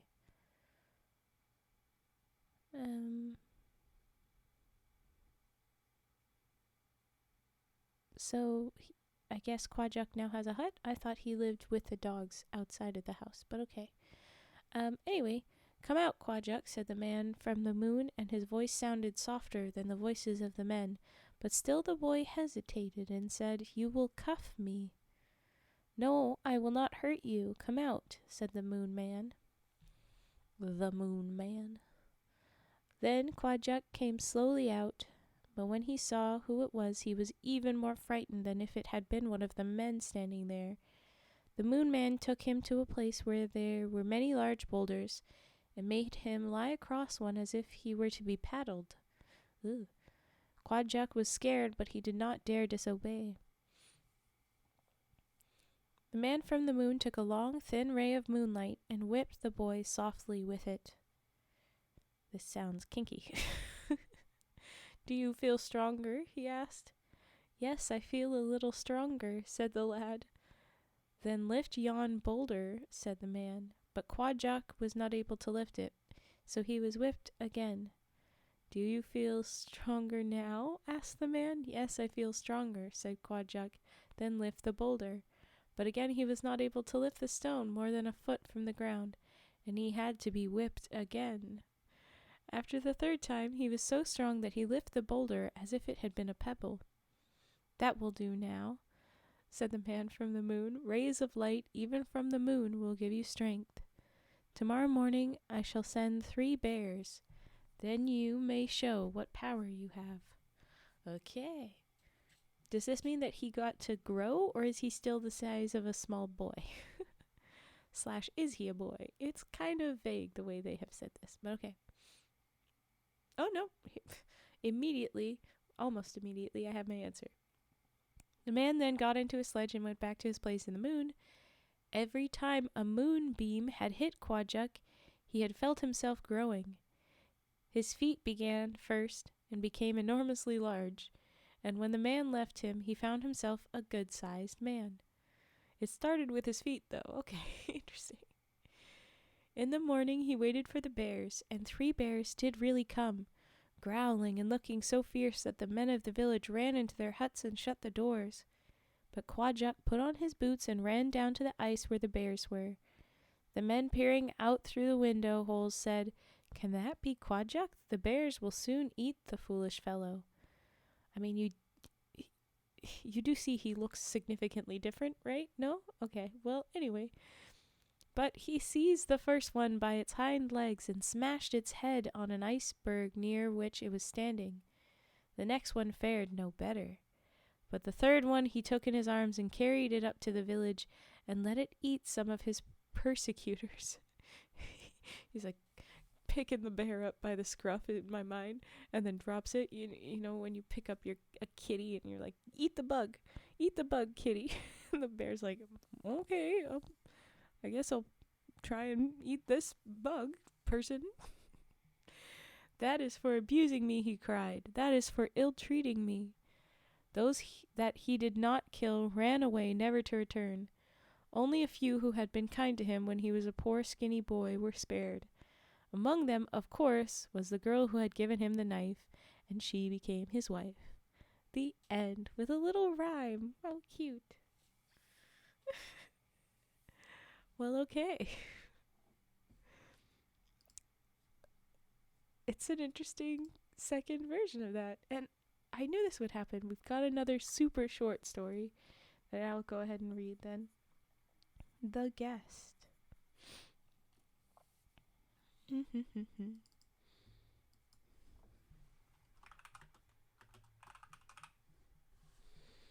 Okay, The Guest. An old hag lived in a house with her grandson. Yay! Great way to say that. She was a very bad woman who thought of nothing but playing mischief. She was a witch and tried to harm everybody with witchcraft. Again, she was a witch and tried to harm everybody with witchcraft. Back, forth, back, forth. One time a stranger came to visit some friends who lived in a house near the old woman. The visitor was a fine hunter and went out with his host every morning, and they brought home a great deal of game.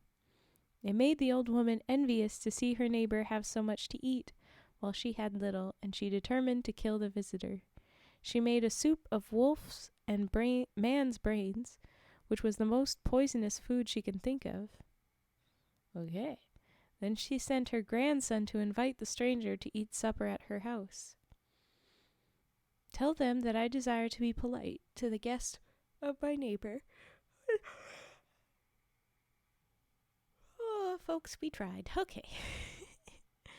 "Tell them that I desire to be polite to the guest of my neighbor, but be sure you do not tell him what I have cooked." Oh, boy. The boy went to the neighboring hut and said, "Stranger, my grandmother invites you to come to her hut and have a good feast on a supper that she has cooked. She told me not to say that it is wolf's and man's brains, and I do not say it." Great job, little boy. Okay. The man thought a moment and then replied, "Tell your grandam that I will come." He went into the hut where the old woman pretended to be very glad to see him. They sat down at the table, and while she was placing a large dish of soup before him, he put a bowl on the floor between his feet. He excused himself for putting his hand before his mouth because his front teeth were gone, and every time he poured the spoonful into the bowl. So he would put his hand in front of his face and then let the spoon drop, I guess, into the bowl, which I imagine would make a sound, but she is old. Maybe she cannot hear. When he had finished, he said, "It is the custom of my tribe to bring your hostess a bit of some delicious food to show that you appreciate her hospitality. Here is a bowl of rare food which I give to you, but it will not be good unless you eat it at once." He gave the soup to the old witch, and the moment she had tasted the broth, she herself had prepared, she fell down dead. Okay, well, there you go. Alright. Quick and easy little gingerbread house vibe thing. Ooh, that one's gonna be fun. The next one is The Origin of the Narwhal, and I want to read it a lot. We are going to do more redeems. Narwhal. Come on. Narwhal. There we go. Alright. More redeems. These are short stories. We're quick turnarounds. Gotta get with it, folks.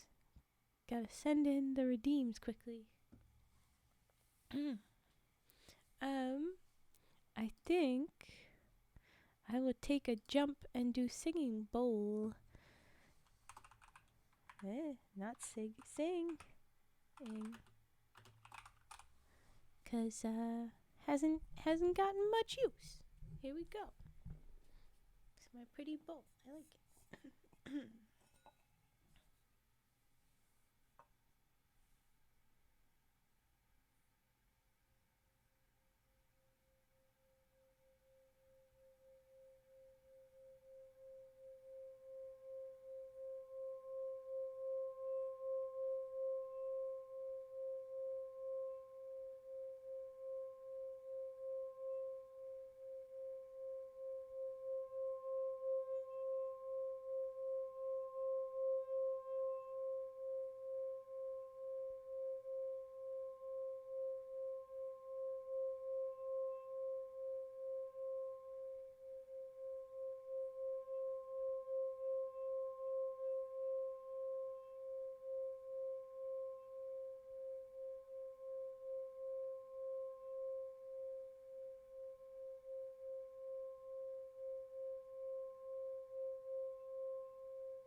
But there was the singing bowl. There we go. Okay. And nobody be requesting anything. Last of a little bit of drink. Then I'm just gonna go straight into the origin of the narwhal. I think I'm excited for it. I want to see it. let's do that. If you're not gonna request anything, folks, then I'm gonna do whatever I want. It's my stream. I guess I can. Alright. Everything. Okay. The origin of the narwhal.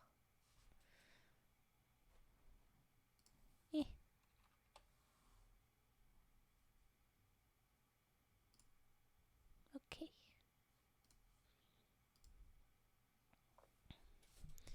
A long time ago, maybe when my voice is cooperating, a long time ago, a widow lived with her young son and daughter in a small hut.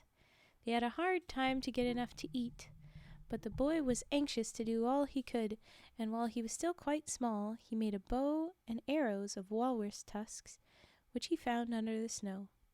With these weapons he shot birds for their food.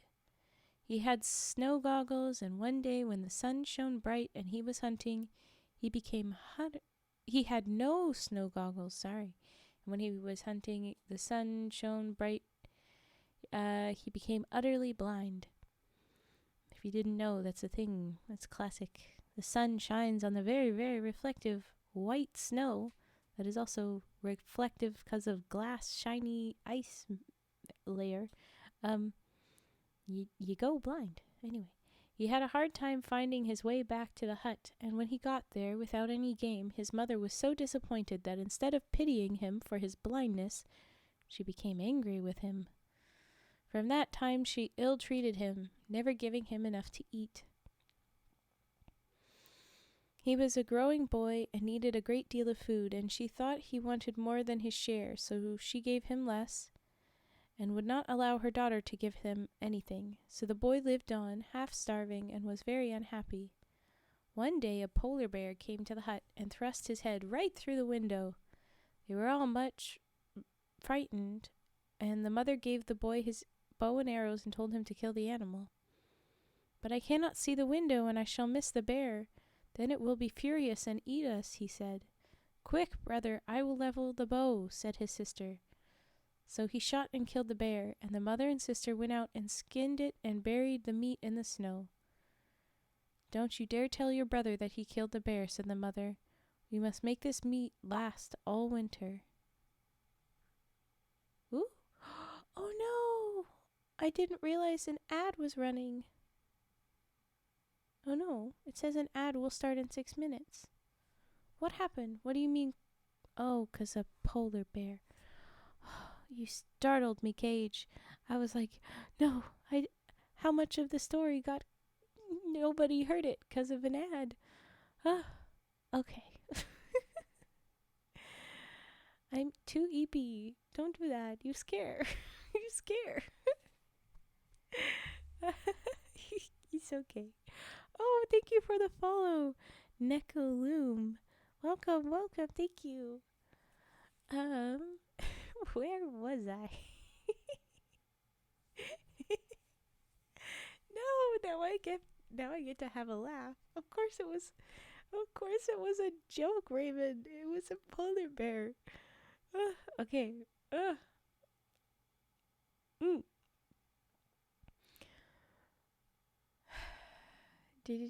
Oh yes.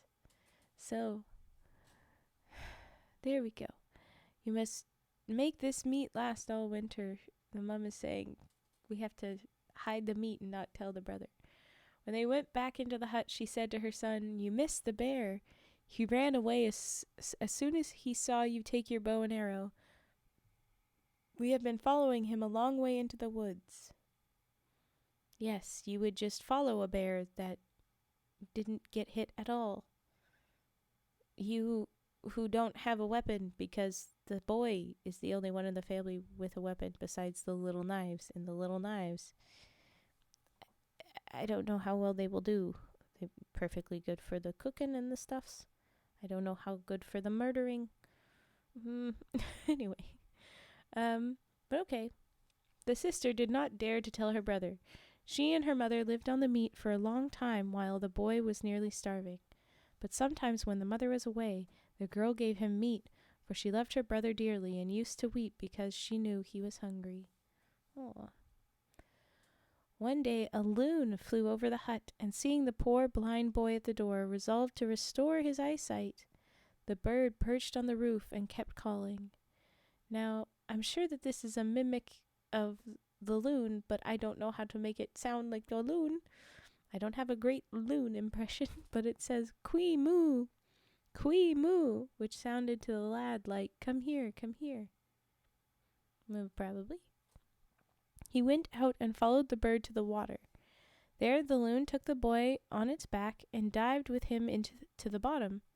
The loon was a great diver and can stay for a long time underwater, but it knew the boy could not, so it came to the surface soon and asked, "Can you see anything?" Hey, this is funny.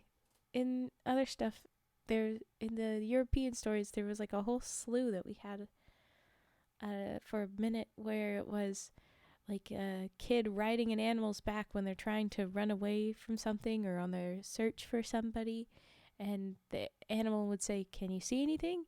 And the person would say, no, or maybe a bit of the thing, and they would just keep looking, but it felt very weird. Like, what am I supposed to be looking for? And this time it's like, are you blind or not? And this one feels a little bit more relevant. But okay. It came to the surface and asked, "Can you see anything?" "No, I cannot see anything as yet," answered the boy.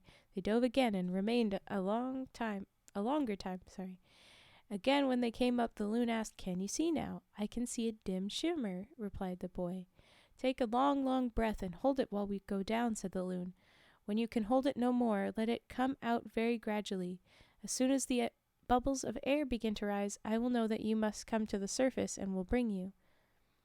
The third time they remained a long while under water, and when they rose to the surface, the boy could see as well as ever. He thanked the loon very heartily, and it said to him, "Go to your home now, but promise me never again to shoot a bird." You know what? Fair enough. The bird restored my eyesight. My family did not. I think I know which side I'm choosing. But okay.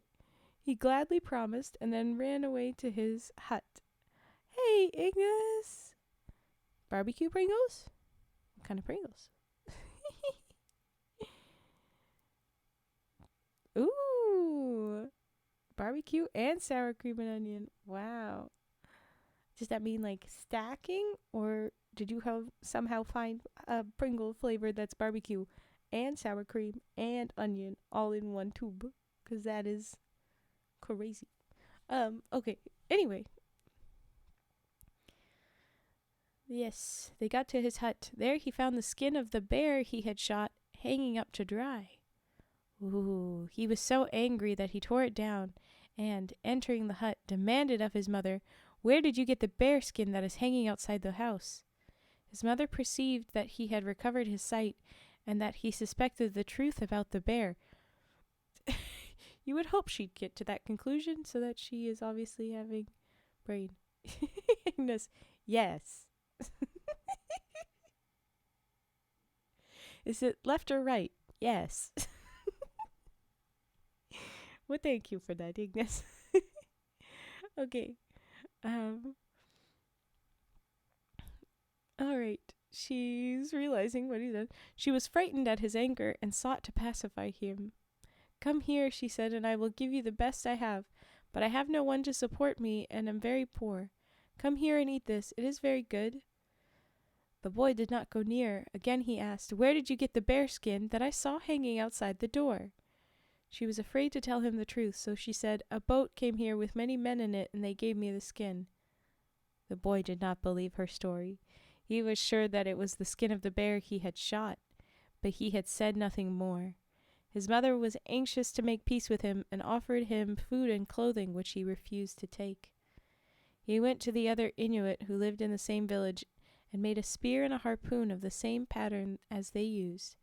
Then he watched them throw the harpoons, and in a short time he became an expert hunter and could catch many white whales. Woohoo! But he could not forget his anger at his mother. He said to his sister, "I will not come home while our mother lives in the house. She abused me while I was blind and helpless, and she mistreated you for pitying me. We will not kill her, but we will get rid of her and then live together. Will you do what I have planned?" She agreed. Then he went to hunt white whales. As he had no kayak, he stood on shore, winding the end of the harpoon string around his body and taking a firm footing so he could hold the whale until it quieted down and died. Sometimes his sister went along to help him hold the line. One day his mother went to the beach, and he tied the string around her body and told her to take a firm footing. She was a trifle nervous, for she had never done the thing before, and she said, "Harpoon a small dolphin, else I may not be able to hold it, if it is large enough to make a strong pull." After a short time a young animal came up to breathe, and she cried, "Kill that one, I can hold it." "No, that one is too large," he said.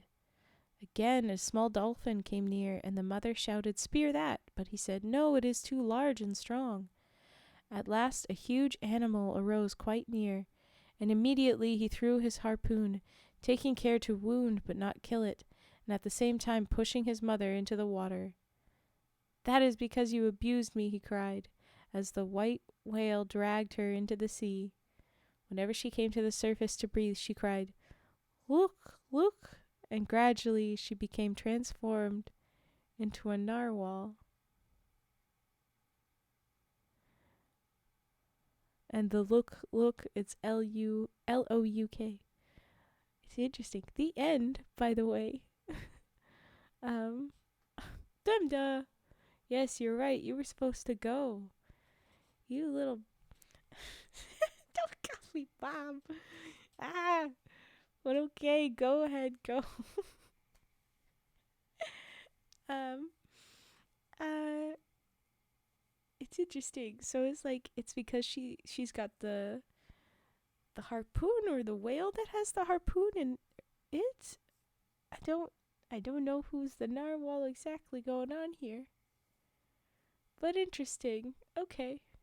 I'm used to the stories being a little bit more specific on how it became this. And I'm gonna blame the the author lady who maybe sanitized this a bit to get rid of like how which part is what. She became a narwhal. How do you mean? But okay. Anyway, I guess that's how narwhals began. Good for them. I have to run an ad though next to this origin of the narwhal. Well, bye, Mom. Yep. But you should be saying bye anyway. Go, go, go. Get yourself ready. Hmm.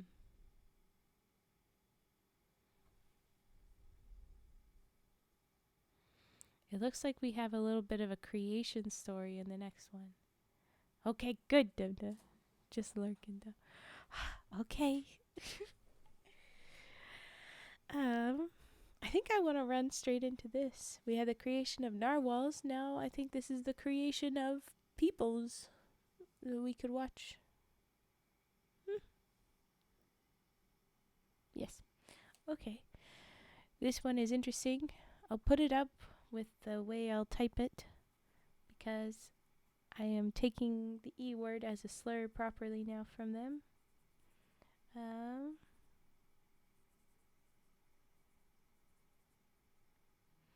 Okay. Yeah. Oh, my goodness, my voice. No, don't do that.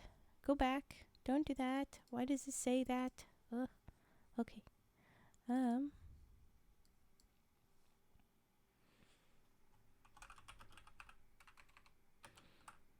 What?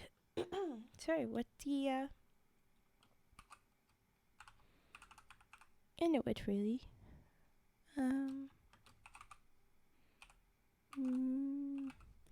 Yes, it is actually a slur. I misspell. I always misspell. It is not the nice word. It's what people have referred to the indigenous people up in the Arctic a lot with. And in these ones, it seems to be the term for like everybody up there and not just like the one group, but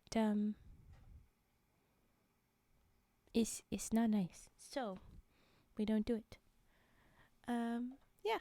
I mean I've got it up on the thing. You can put it together. I'm sure you've heard it, and I've said it a couple times, but I stopped saying it because this particular story is not in the nice terms. Like if it was 1922, if someone that was actually identifying as this wrote this story with that word, I would be reading it out loud. Kind of. It's more like how you used to call them the S word, SQUAW. So, not quite that one. But it's like a mix between the two because, yeah, some people would just say Indian and it's fine. And it's like, well, that's not it. Indian came from a misunderstanding that it was not India. But the S word is the proper, like, slur. And so it's got that energy on the E word, even though it is kind of like for a while they use the E word like Indian. Yeah. It's whatever. We get you. But yeah. So when I've been reading these, sometimes in these stories they actually say Inuit, But sometimes they say the E word, and I'll just say Inuit, even though they mean, in this term, like the more broad, all of the people, as we talked about all the different groups, like Tornit and the two groups that were split. Yeah, it's funky, but yeah, here we go. Anyway, we got to the next one. Here we are. It starts with how men were created, and then it's the flood, and there's a couple of breaks. And so I'm going to warn that this one is seeming to be part author, like telling history, and part what we understand to be like creation story. And based on the way it's titled, I'm going to guess that this isn't going to be as nice as some of the other ones, because the other stories are mostly like, this is the story. Whereas this is kind of like the author gets to say, these weirdos, these insert slurs here, believe this bullshit because they're dumb. Oh, shut up, author. Being mean. Anyway, okay. How men were created underneath the brain? Why do you do that? The E word believes. I'm reading the words in front of me. I didn't want to say. Okay. The first human beings who appeared on the Diomede Islands were a man and a woman who came down from the sky. These two lived on the island for a long time, but had no children. I'm going to count how many times you come back. Cage. Okay, so the first people, they came back, but they have no children. At last, the man took some ivory from a walrus and carved out 5 images from it. Then he took some wood and carved 5 more images and set all of them aside. The next morning, the 10 images had turned into people. Those from the ivory dolls were men, hardy and brave. Those from the wood were women, soft and timid. From these 10 people came the inhabitants of the islands. Well, if you say so. Anyway, okay. Then the flood. In the first days that people can remember, there was a flood which covered all the earth except one very high peak in the middle. All right. The water rose up from the sea and covered all the land except the top of this mountain. And the only animals that were not drowned were a few that went up this mountain. A few people escaped by going into their boats and living on the fish they caught until the water subsided. After the waters lowered, these people went to live upon the mountains, and when the land was dry, they came down to the coast. The animals also came down, and eventually the earth was refilled with animals and people. It was during the flood that the waves and currents of water cut the land into hollows and ridges. Then the water ran back into the sea, leaving the mountains and valleys as they are today. All the Inuit along the northern part of North America have heard their old people tell of the flood. A little break. There are reindeer which came from the sky, which have teeth like dogs. Ugh. Carnivore reindeer? Terrifying. Oh, thank you for the follow, Introverted AF1. Welcome. Thank you. Okay. Welcome to this weirdness. Canine teeth in reindeer. Okay. They were once common and anyone could see them, but now only the priests can see them? Do we know why? Why are only the priests haunted by this?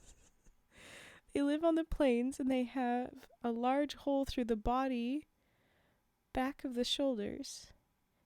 If the people who can see them mistake them for common reindeer and shoot at them, the arrow falls harmless, for no ordinary weapon can kill them.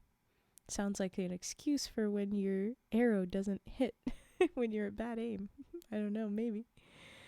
The Aurora Borealis is a group of boys playing football. Sometimes they use the skull of a walrus for the ball. I feel like, one, sanitized that they call it football. And probably not what they call it to the Inuit. This is probably the the author putting that in. But okay. The swaying movement of the lights shows that the players are struggling with each other and tugging back and forth. If the aurora fades away and you utter a low whistle, the boys will come back as if answering to applause. That's cute. And it feels like we're just doing, each paragraph is just like a random fun fact. You don't have any stories on this. It sounds like the author didn't go into any, attempt to actually learn this part, learn the story part of this. Or maybe the people that were telling her were like, yeah, this is just the thing. That you don't know this is stupid. I don't know, but this... You could break up each one of these facts. I don't know why she has them separated. Because they're all separate. Anyway. The Milky Way is the snow that fell from the raven's snowshoes when he walked across the sky. That's such a cute idea. I can see like a raven in snowshoes walking across a black sky, and then it's each of the stars and his little footprints. It's cute. During one of his journeys while he was creating the inhabitants of Earth. Okay. That was Raven with a capital R, and not me, but Raven the character. Alright. From Puget Sound at the northern border of the United States all along the coast. You silly. I didn't run an ad. Oh, Raven, you're dumb. That's what I intended. And then I didn't. Because then I got distracted. Of course. Well, of all the ones to be interrupted, I think this one is fair. It's just weird little pieces. Anyway. From Puget Sound at the northern border of the United States, all along the coast to Bering Strait, both Indians and Inuit believe that the eagle, the raven, the goose, and perhaps any bird can push up its beak, making it the visor of a cap and thus become a man, and that by pulling it down he can become a bird again. I like that. That explains when you can be a goose and when you can't be a goose. I like it. That help. Never noticed because I don't get ads. Very fair, Fat. Very fair. Well, okay, this wasn't terribly... It was very obviously not well put together, not the stories. It was just like, here's some other dumb things, because they're dumb. I don't like you, author lady. But okay. But that one, it had some cute things. I want to hear the stories about the raven creating people and snowshoes. I want to hear that. I want to hear about the Aurora Borealis boys playing. It's nice. You cast Fireball? What? Okay. Yeah.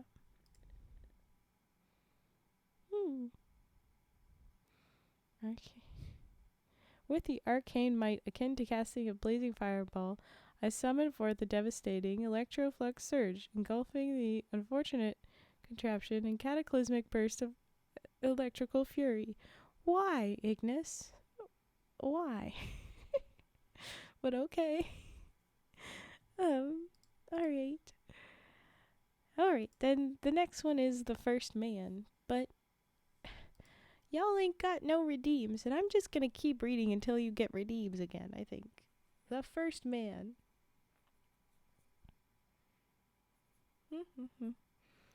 The contraption was thy PC. Oh no! Don't throw it there. More quirky stories. Hopefully more specific. The first man, we just heard that the raven created people. Oh yeah. Okay, so it looks like we're gonna get that story. I don't know why she had to do it like that then. Weird author lady being weird. Okay. Oh, come on. There we go. Well, not quite. There you go. The first man. Here we go. In the time before there were any people on earth, a large pea vine was growing on the beach, like the vines to a pea plant, P-E-A. There you go. And in the pod of this pea, the first man lay coiled up for 4 days. On the 5th day he stretched out his feet, and that bursted the pod. He fell to the ground, where he stood up a full-grown man. He had never seen anything that looked like him, and he did not know what to make of himself, so he looked around, and then at himself. Then he moved his arms and hands, and was surprised that he could do it. He moved his neck and his legs, and examined himself curiously. Looking back, he saw the pod from which he had fallen still hanging to the vine, with a hole at the lower end out of which he had dropped. He went up and looked in through the hole to see if there were any more like him in the pod. Then he looked about him again and saw that he was getting farther away from the place where he started, and that the ground seemed very soft and moved up and down under his feet. What does that mean? After a while, he had an unpleasant feeling in his stomach and stooped down to take water in his mouth from a pool at his feet. The water ran down into his stomach, and he felt better. Then he looked up again. When he looked up again, he saw a big dark object coming through the air with a waving motion. It came on until it was just in front of him, when it stopped, and standing on the ground looked at him. This was a raven, and as soon as it stopped it raised one of its wings, pushed up its beak like a mask to the top of its head, and changed at once into a man. Before he raised his mask, the raven had stared at the man, and now he stared more than ever, moving about from side to side to obtain a better view. At last he said, "What are you? Where did you come from? I have never seen anything like you." He looked again and said, "You are so much like me in shape that you surprise me." Presently he said, "Walk away a few steps so that I may see you more clearly. I am astonished at you. I have never before seen anything like you. Where did you come from?" "I came from the pea pod," said man, pointing to the plant from which he came. "Ah!" exclaimed Raven, "I made that vine, but did not know that anything like you would ever come out of it. Come with me to the high ground over there. This ground I made later, and is still soft and thin, but it is harder and thicker over there." They came to the higher ground, which was firm under their feet. Okay. Oh, you ain't got a pod to pee in? Lovely, Kate. Okay. "Have you eaten anything?" Raven asked man. "I took some soft stuff into me at one of the pools," replied man. "Ah, you drank water," said Raven. "Now wait for me here." The inconsistency of how much words they know is surprising me, but okay. He drew down the mask over his face, changing again into a bird, and flew far up into the sky, where he disappeared. Man waited where he had been left until the 4th day, when Raven returned bringing 4 berries. Pushing up his mask, Raven became a man again, and held out 2 salmon berries and 2 heath berries. "Here is what I made for you to eat. I wish them to be plentiful over the earth. Now eat them." Man took the berries and placed them in his mouth one after the other, and they satisfied his hunger, which had made him feel uncomfortable. Raven then led man to a small creek near by and left him till he went to the edge of the water and molded 2 pieces of clay into the form of a pair of mountain sheep. He held them in his hand till they were dry, and then called man to show him what he had done. "Ooh, thank you for the follow, Captain Puerquito? Puerquito? I don't know, but thank you." "Oh, hello." Good night, Uwand? I'm not totally sure what you're trying to say. But hello, welcome in. Hi. Where was I in story? Oh, okay. Captain Piggy? Okay. All right. Where Where was I? Oh. Yes, so he's made the mountain sheep. He's holding them in his hands till they're dry. Okay, perfect. And then... Those are very pretty, said Man. Close your eyes for a little while, said Raven. As soon as Man's eyes were closed, Raven drew down his mask and waved his wings 4 times over the images, when they came to life and bounded away as full-grown mountain sheep. Raven then raised his mask and said, Look, look quick. When Man saw the sheep moving away full of life, he cried out with pleasure. Seeing how pleased he was, Raven said, If these animals are numerous, perhaps people will wish very much to get them. I think they will, said Man. Well, it will be better for them to have their home in the high cliffs, said Raven, and there only shall they be found, so that everyone cannot kill them. Then Raven made 2 animals of clay and gave them life, when they were dry only in spots, and they remained brown and white, and were the tame reindeer with mottled coats. Those are very handsome, exclaimed Man, admiring them. Yes, but there will not be many of these, said Raven. Then he made a pair of wild reindeer, and let them get dry only on their bellies before giving them life, and to this day the belly of the wild reindeer is the only white part of it. These animals will be very common, and people will kill many of them, said Raven. The end. Well, okay. That felt like not all of the story was there. Again, I think our little author person, she did not get all of the stuff in. But okay, that was the first man. Oh, well, this would fill it in. The first woman is the next story. Okay. Again, with no redeems, I will just keep reading. They're not very long, so I might as well, and I did lots of redeems. If you want a redeem, then do that. But I'm reading the stories for now. The first woman, okay. You will be very lonely by yourself, said Raven to Man one day. I will make you a companion. He went to a spot some distance from where he had made the animals, and looking now and then at Man, as an artist looks at his model, he made an image very much like Man. He took from the creek some fine water grass and fastened it on the back of the head for hair.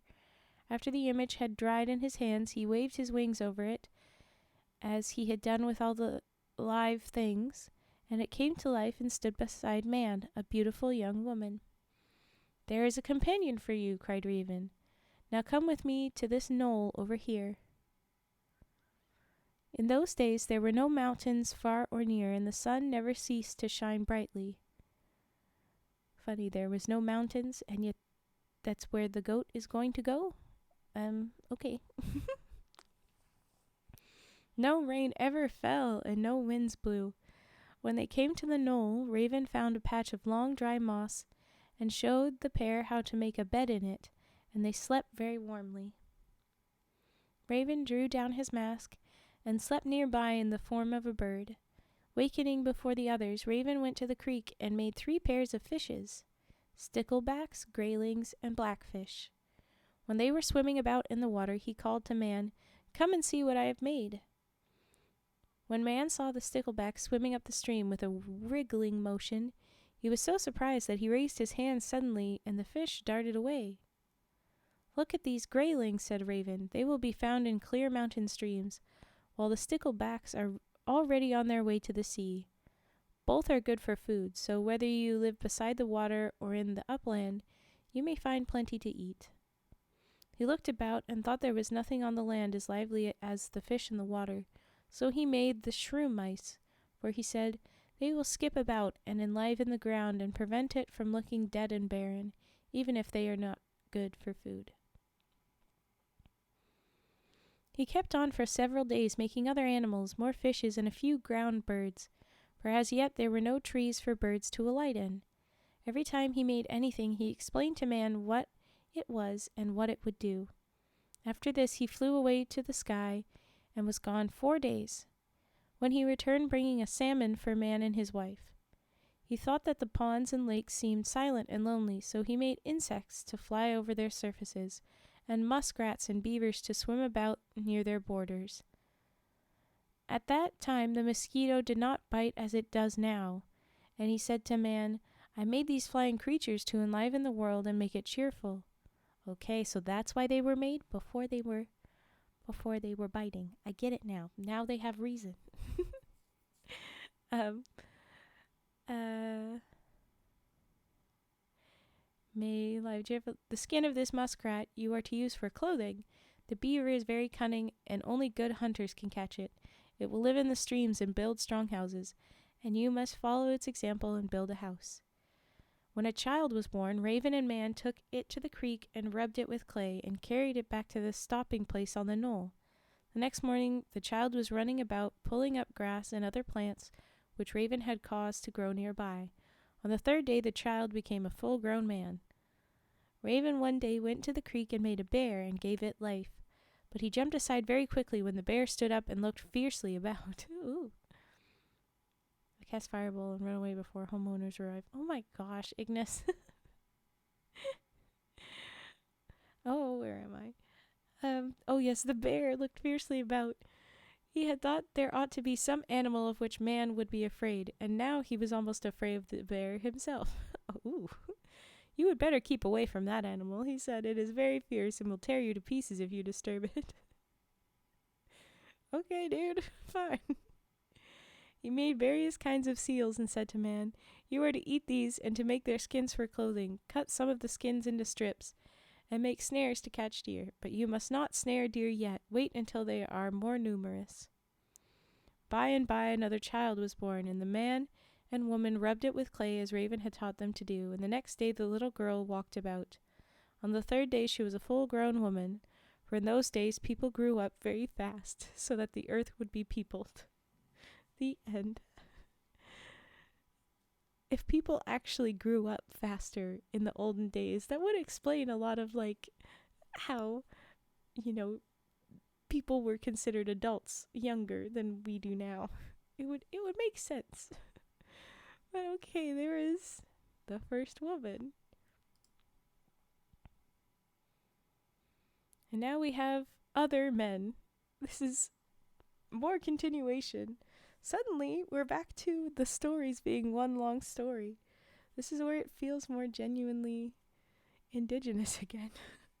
Other men. Just the next chapter, Okay.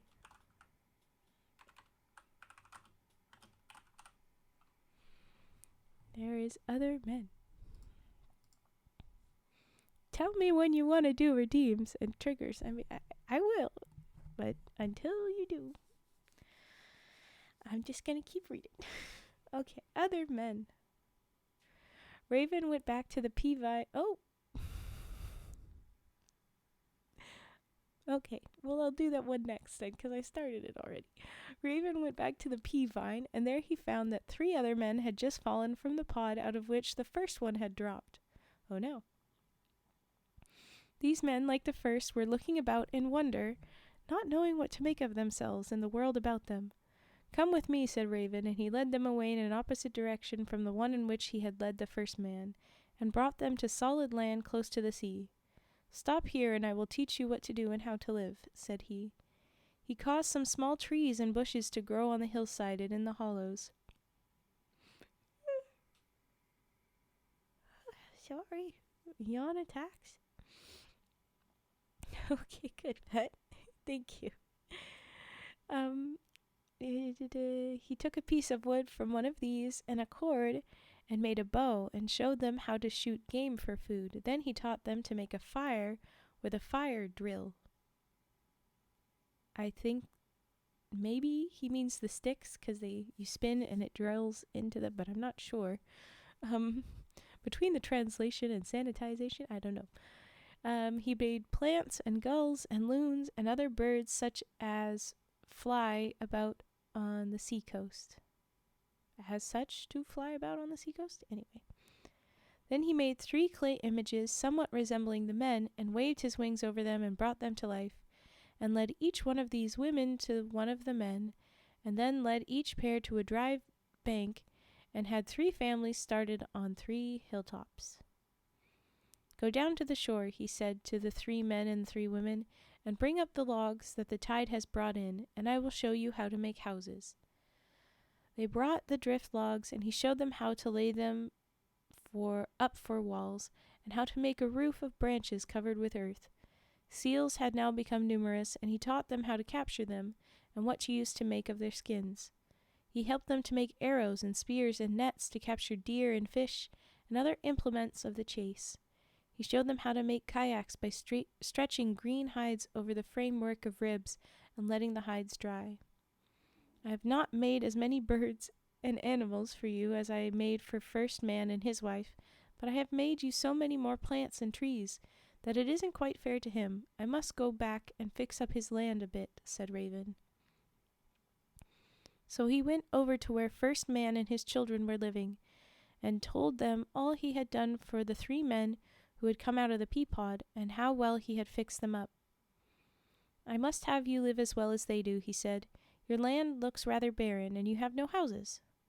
That night, while the people slept, he caused birch, spruce, and cottonwood trees to spring up in the low places, and when the people awoke in the morning they clapped their hands in delight, for the birds were singing in the tree-tops, and the green leaves, with the sunlight flickering through them, made it seem like a fairyland, and they were delighted with the shade of the trees in which they could sit and watch the quivering lights and shadows which the fluttering of the leaves made.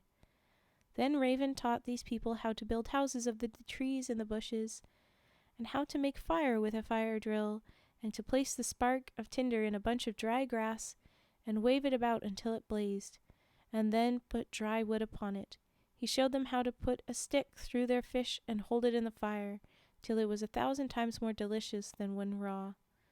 He took willow twigs and strips of willow bark, and made traps for catching fish, and best of all, he taught them to look out for the future by catching more salmon than they needed when salmon were running, and drying them for use when they could catch none.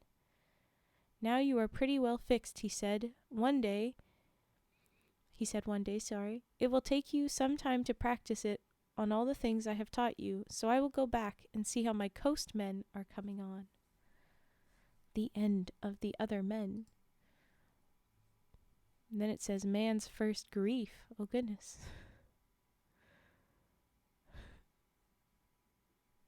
This one just through line now suddenly. Ooh. Man's first grief. That's the next story. It's so. Ooh. Okay. I would take that away. And I would do origami wrestling. Okay. No. Origami wrestling. Okay. Switch it all around. There we go. Okay. Let's get this wrestlings.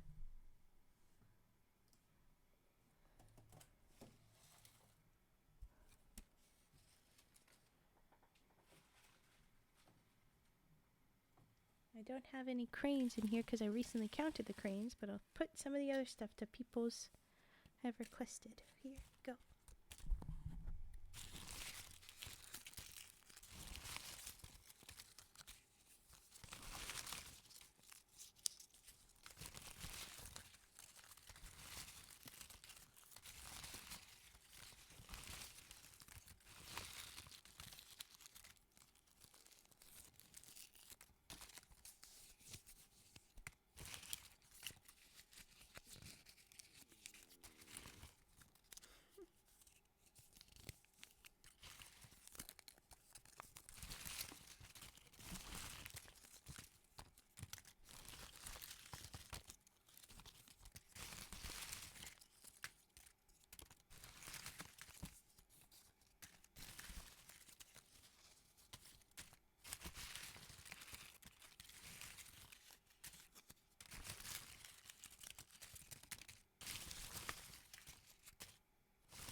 Okay, there was our origami wrestling.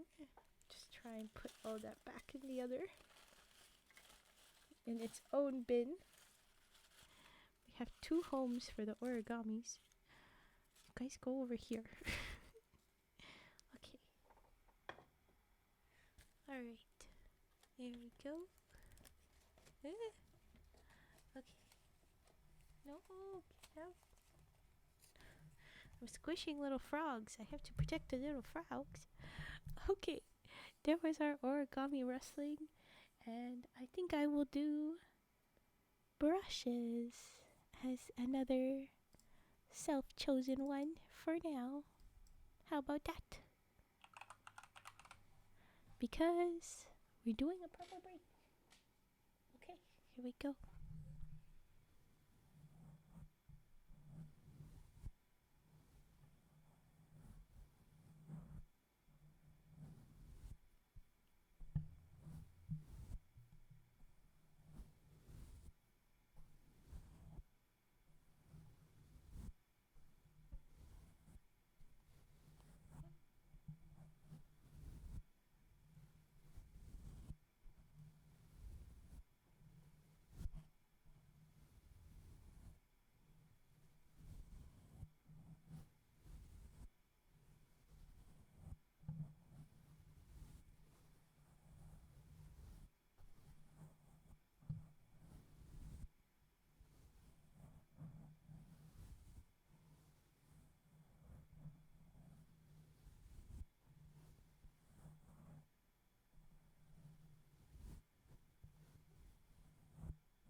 Okay, there was brushes.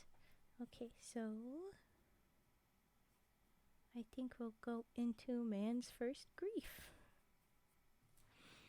And again, just make a request and I will do that. But right now, back into our very long little story here. I'm excited because it's back to how things usually go. Okay. Man's first grief. After Raven had gone, Man and his son went down to the sea to try some of the ways they had been taught. They made rather bad work of it, but the son caught a seal and held it. They tried to kill it with their hands, but couldn't do it until finally the son struck it a hard blow on the head with his fist.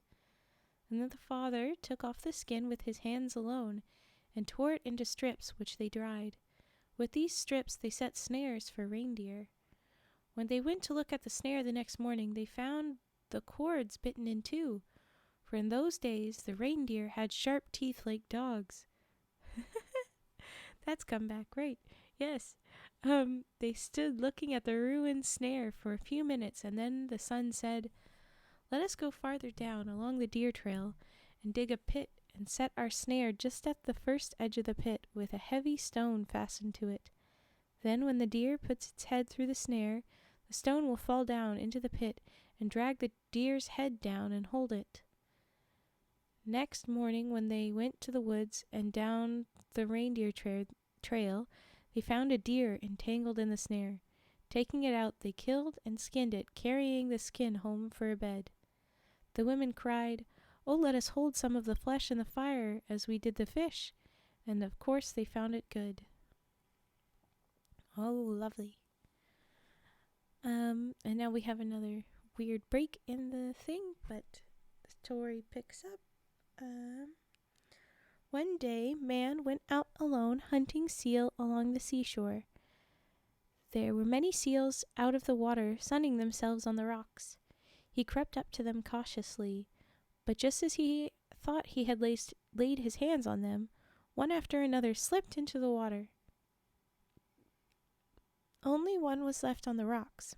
Now you will not wonder at what happened if you remember that, although man was full grown, he was still quite young, for he had become a man so suddenly.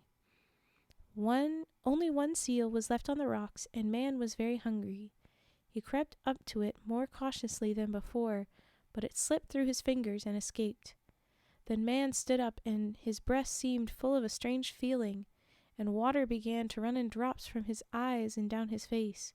He put up his hand and caught some of the drops to look at them, and found that they were really water. Then, without any wish on his part, loud cries began to break from him, and the tears ran down his face as he went homeward. Oh! When his son saw him coming, he called to his wife and mother to see man coming along making such a strange noise. When he reached them, they were still more surprised to see water running down his face. After he told them the story of his disappointment about the seals, they were all stricken with the same ailment and began to wail with him. And in this way, people first learned to cry. Ooh. A while after this, the sun killed another seal, and they made more reindeer snares from its hide. When the deer caught this time was brought home, man told his people to take a splint bone from its foreleg and to drill a hole in the large end of it. To this day they put strands of sinew from the deer and sewed skins to help their bodies warm when winter came. For Raven had told them to do this, and the fresh skins shaped themselves to their bodies and dried on them. Man then showed his son how to make bows and arrows, and to tip the arrows with points of horn for killing deer. With these the son shot his first deer, which was easier than snaring them. After he had cut up this deer, he placed its fat upon a bush and then fell asleep. When he awoke, he was very angry to find that the mosquitoes had eaten all of it. Until this time the mosquitoes had never bitten people, but man scolded them for what they had done and said, "Never eat our meat again, eat men." And since that day, mosquitoes have always bitten people. I wish they ate food. I wish they ate food. What are you thinking? What were you thinking? What have you done to us, child? No! Are you kidding me? Dumda, what the heck? Are you not supposed to go away and do things? Ugh. Dumda. But this is why we were cursed with mosquitoes, and I'm disappointed. But okay. Where first man lived, there had now grown a large village, for the people did everything as Raven had directed, and as soon as a child was born it was rubbed with clay, and thus grew to its full stature in 3 days. Ooh. I have done the showers. Oh, okay. Well,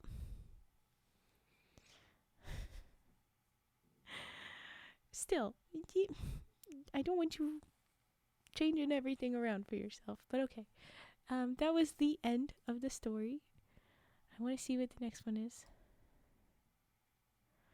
Yeah, it's all continuation of the last stuff, I think. Okay. I'm just checking things. How much is all?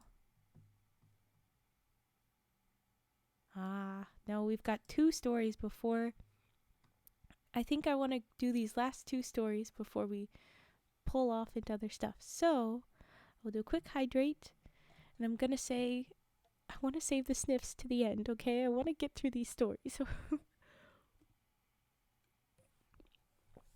Because they're connected, I want to read all the ones that are connected.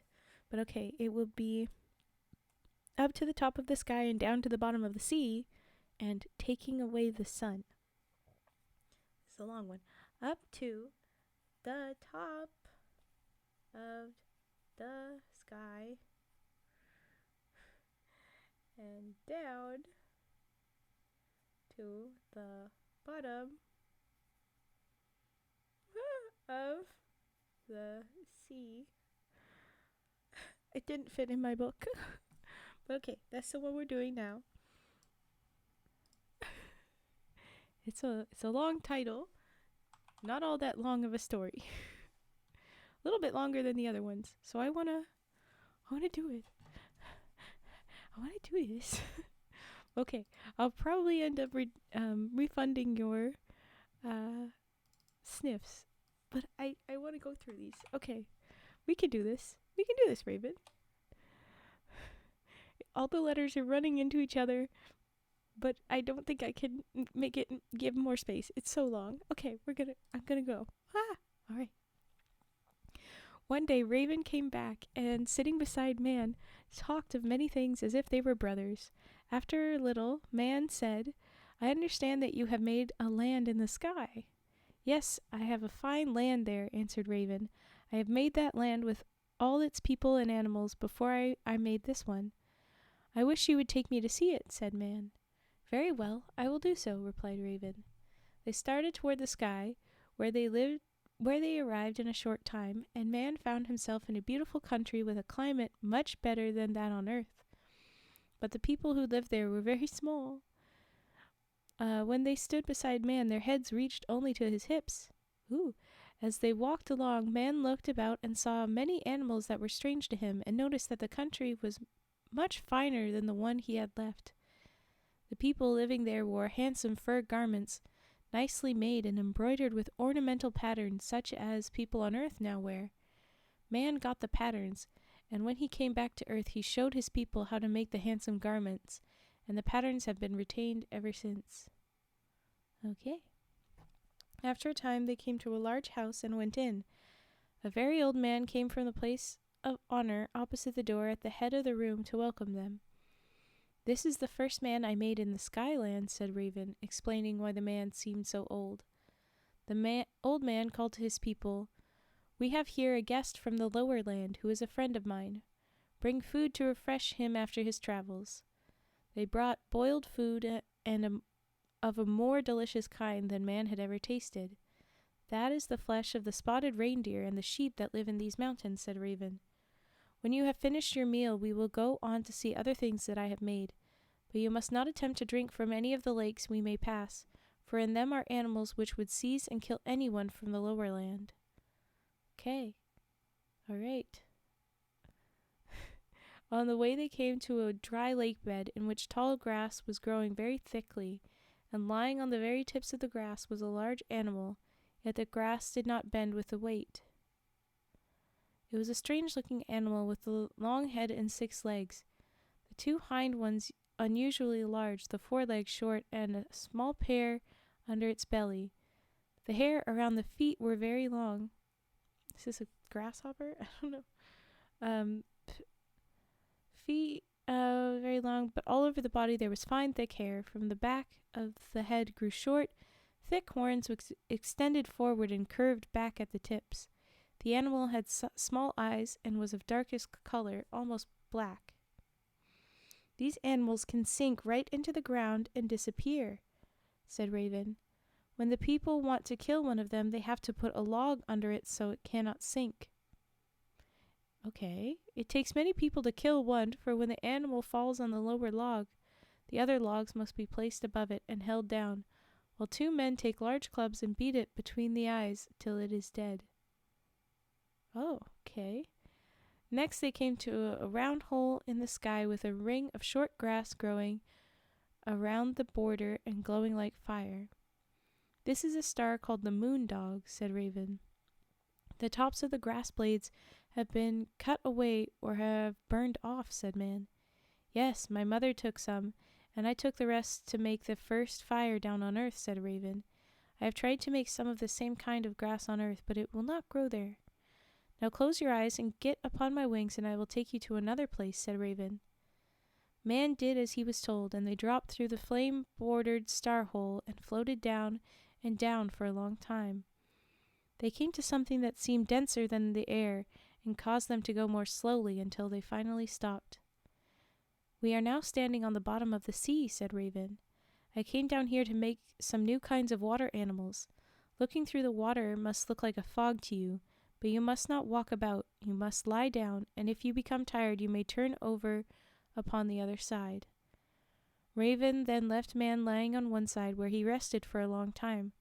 Finally, he awoke feeling very tired, but when he tried to turn over, he could not. I wish I could turn over, he said to himself, and in a moment he turned very easily. But as he did this, he was horrified to see that his body had become covered with long white hairs, and that his fingers had become long, sharp claws. What? However, he was so drowsy that he soon fell asleep again. After a long time he awoke and again felt tired from lying so long in one position. He turned as before and fell asleep for the third time. When he awoke the fourth time, Raven stood beside him. "I have changed you into a white bear," said Raven. "How do you like it?" Man tried to answer but could not make a sound. Raven waved his magic wing over him and then he said, "I do not wish to be a bear, for then I would have to lie on the sea while my son would live on the shore, and I would be unhappy." Raven made one stroke of his wings, and the bear skin fell away from man and lay on one side, while he sat up in his human form, thankful that he did not have to spend the rest of his life as a polar bear. Then Raven pulled a quill from his tail and put it into the empty bear skin for a backbone, and after he had waved his wings over it, a white bear arose and walked slowly away, and ever since that time white bears have been found on the frozen seas. "How many times did you turn over?" Raven said. "4 times," answered Man.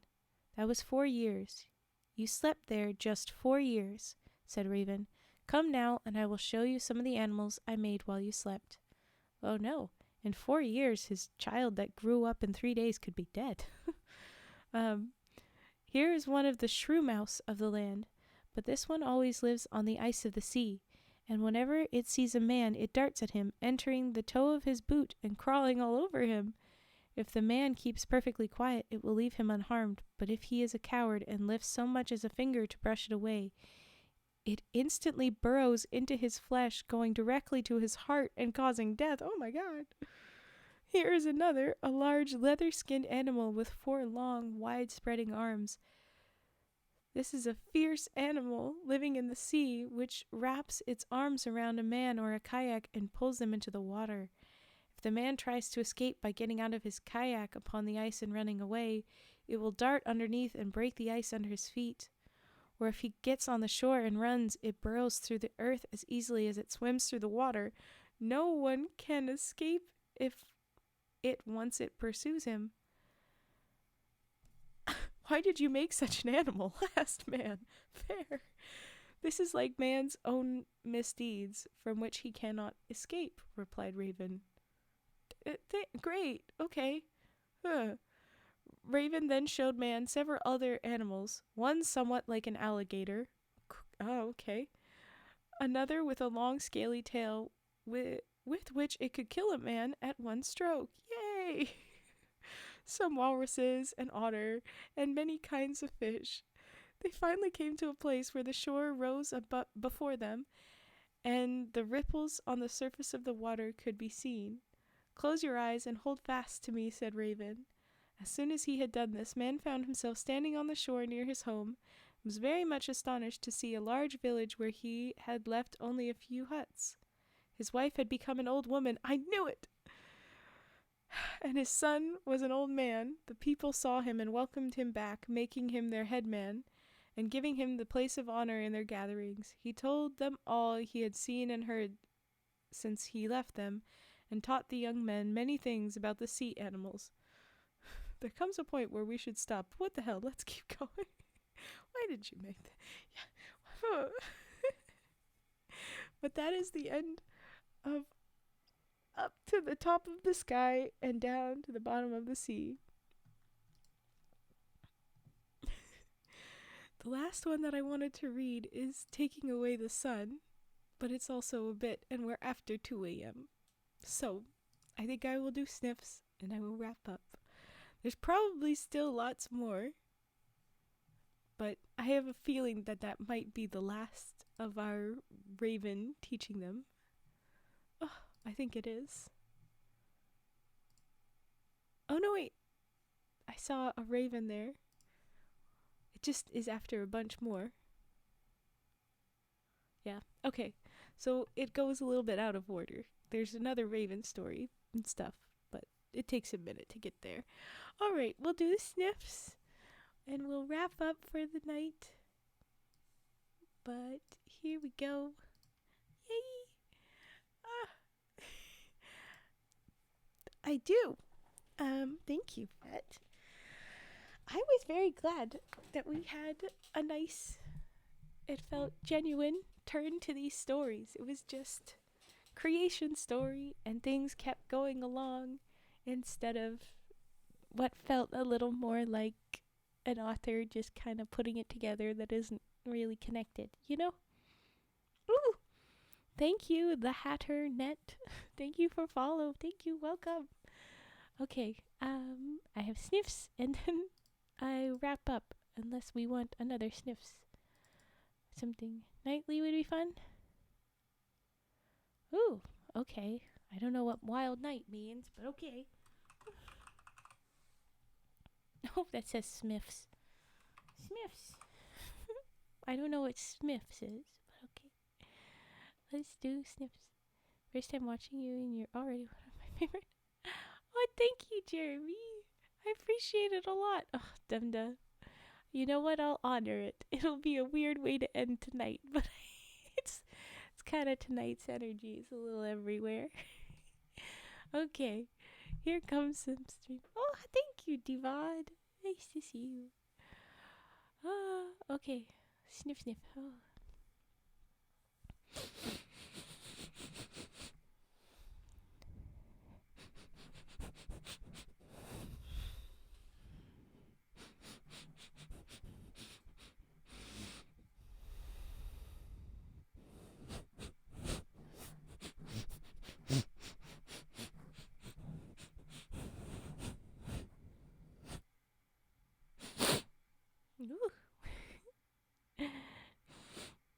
No, it's okay, Divad. It's good to know you're here. You were lurking. It's good.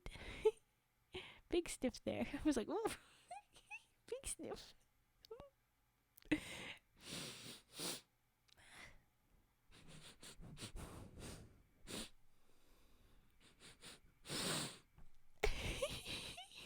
Yes, very much that. Oh, it's both of them. Big sniffs.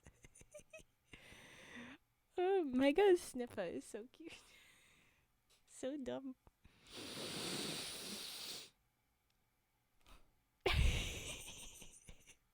That was like ooh, I got lots in this sniff.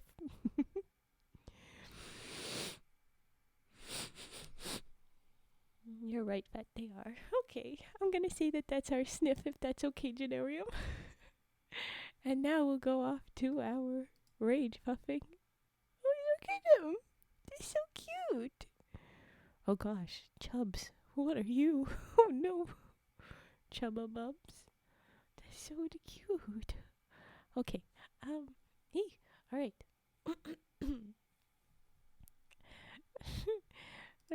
Rage puff, if I can focus.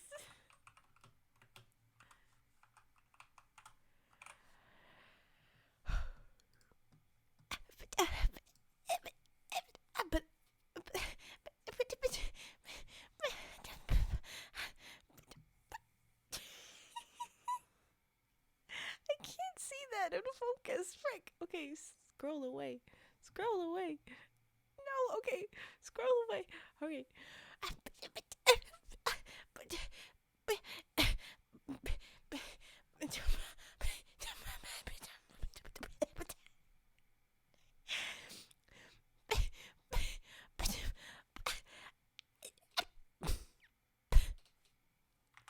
I forgot to rage.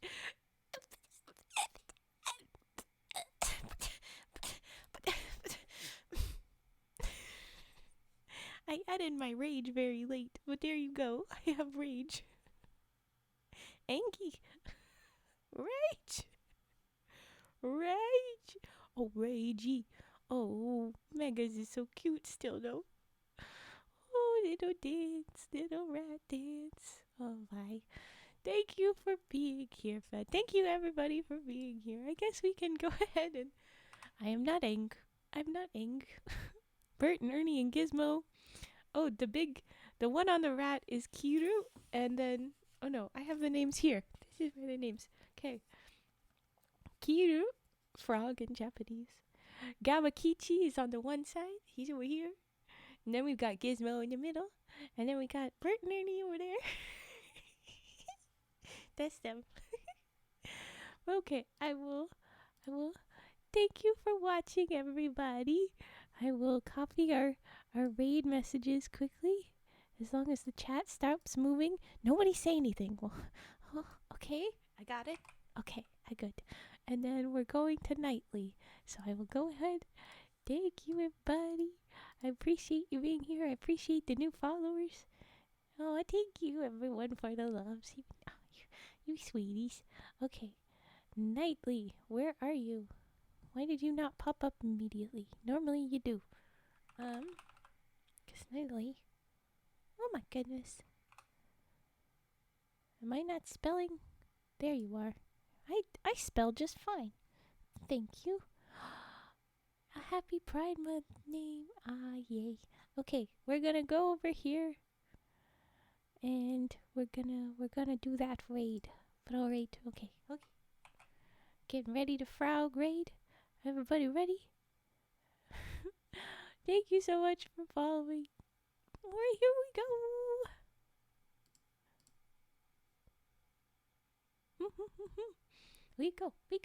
we go.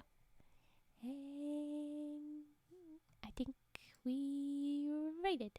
Alright, bye bye.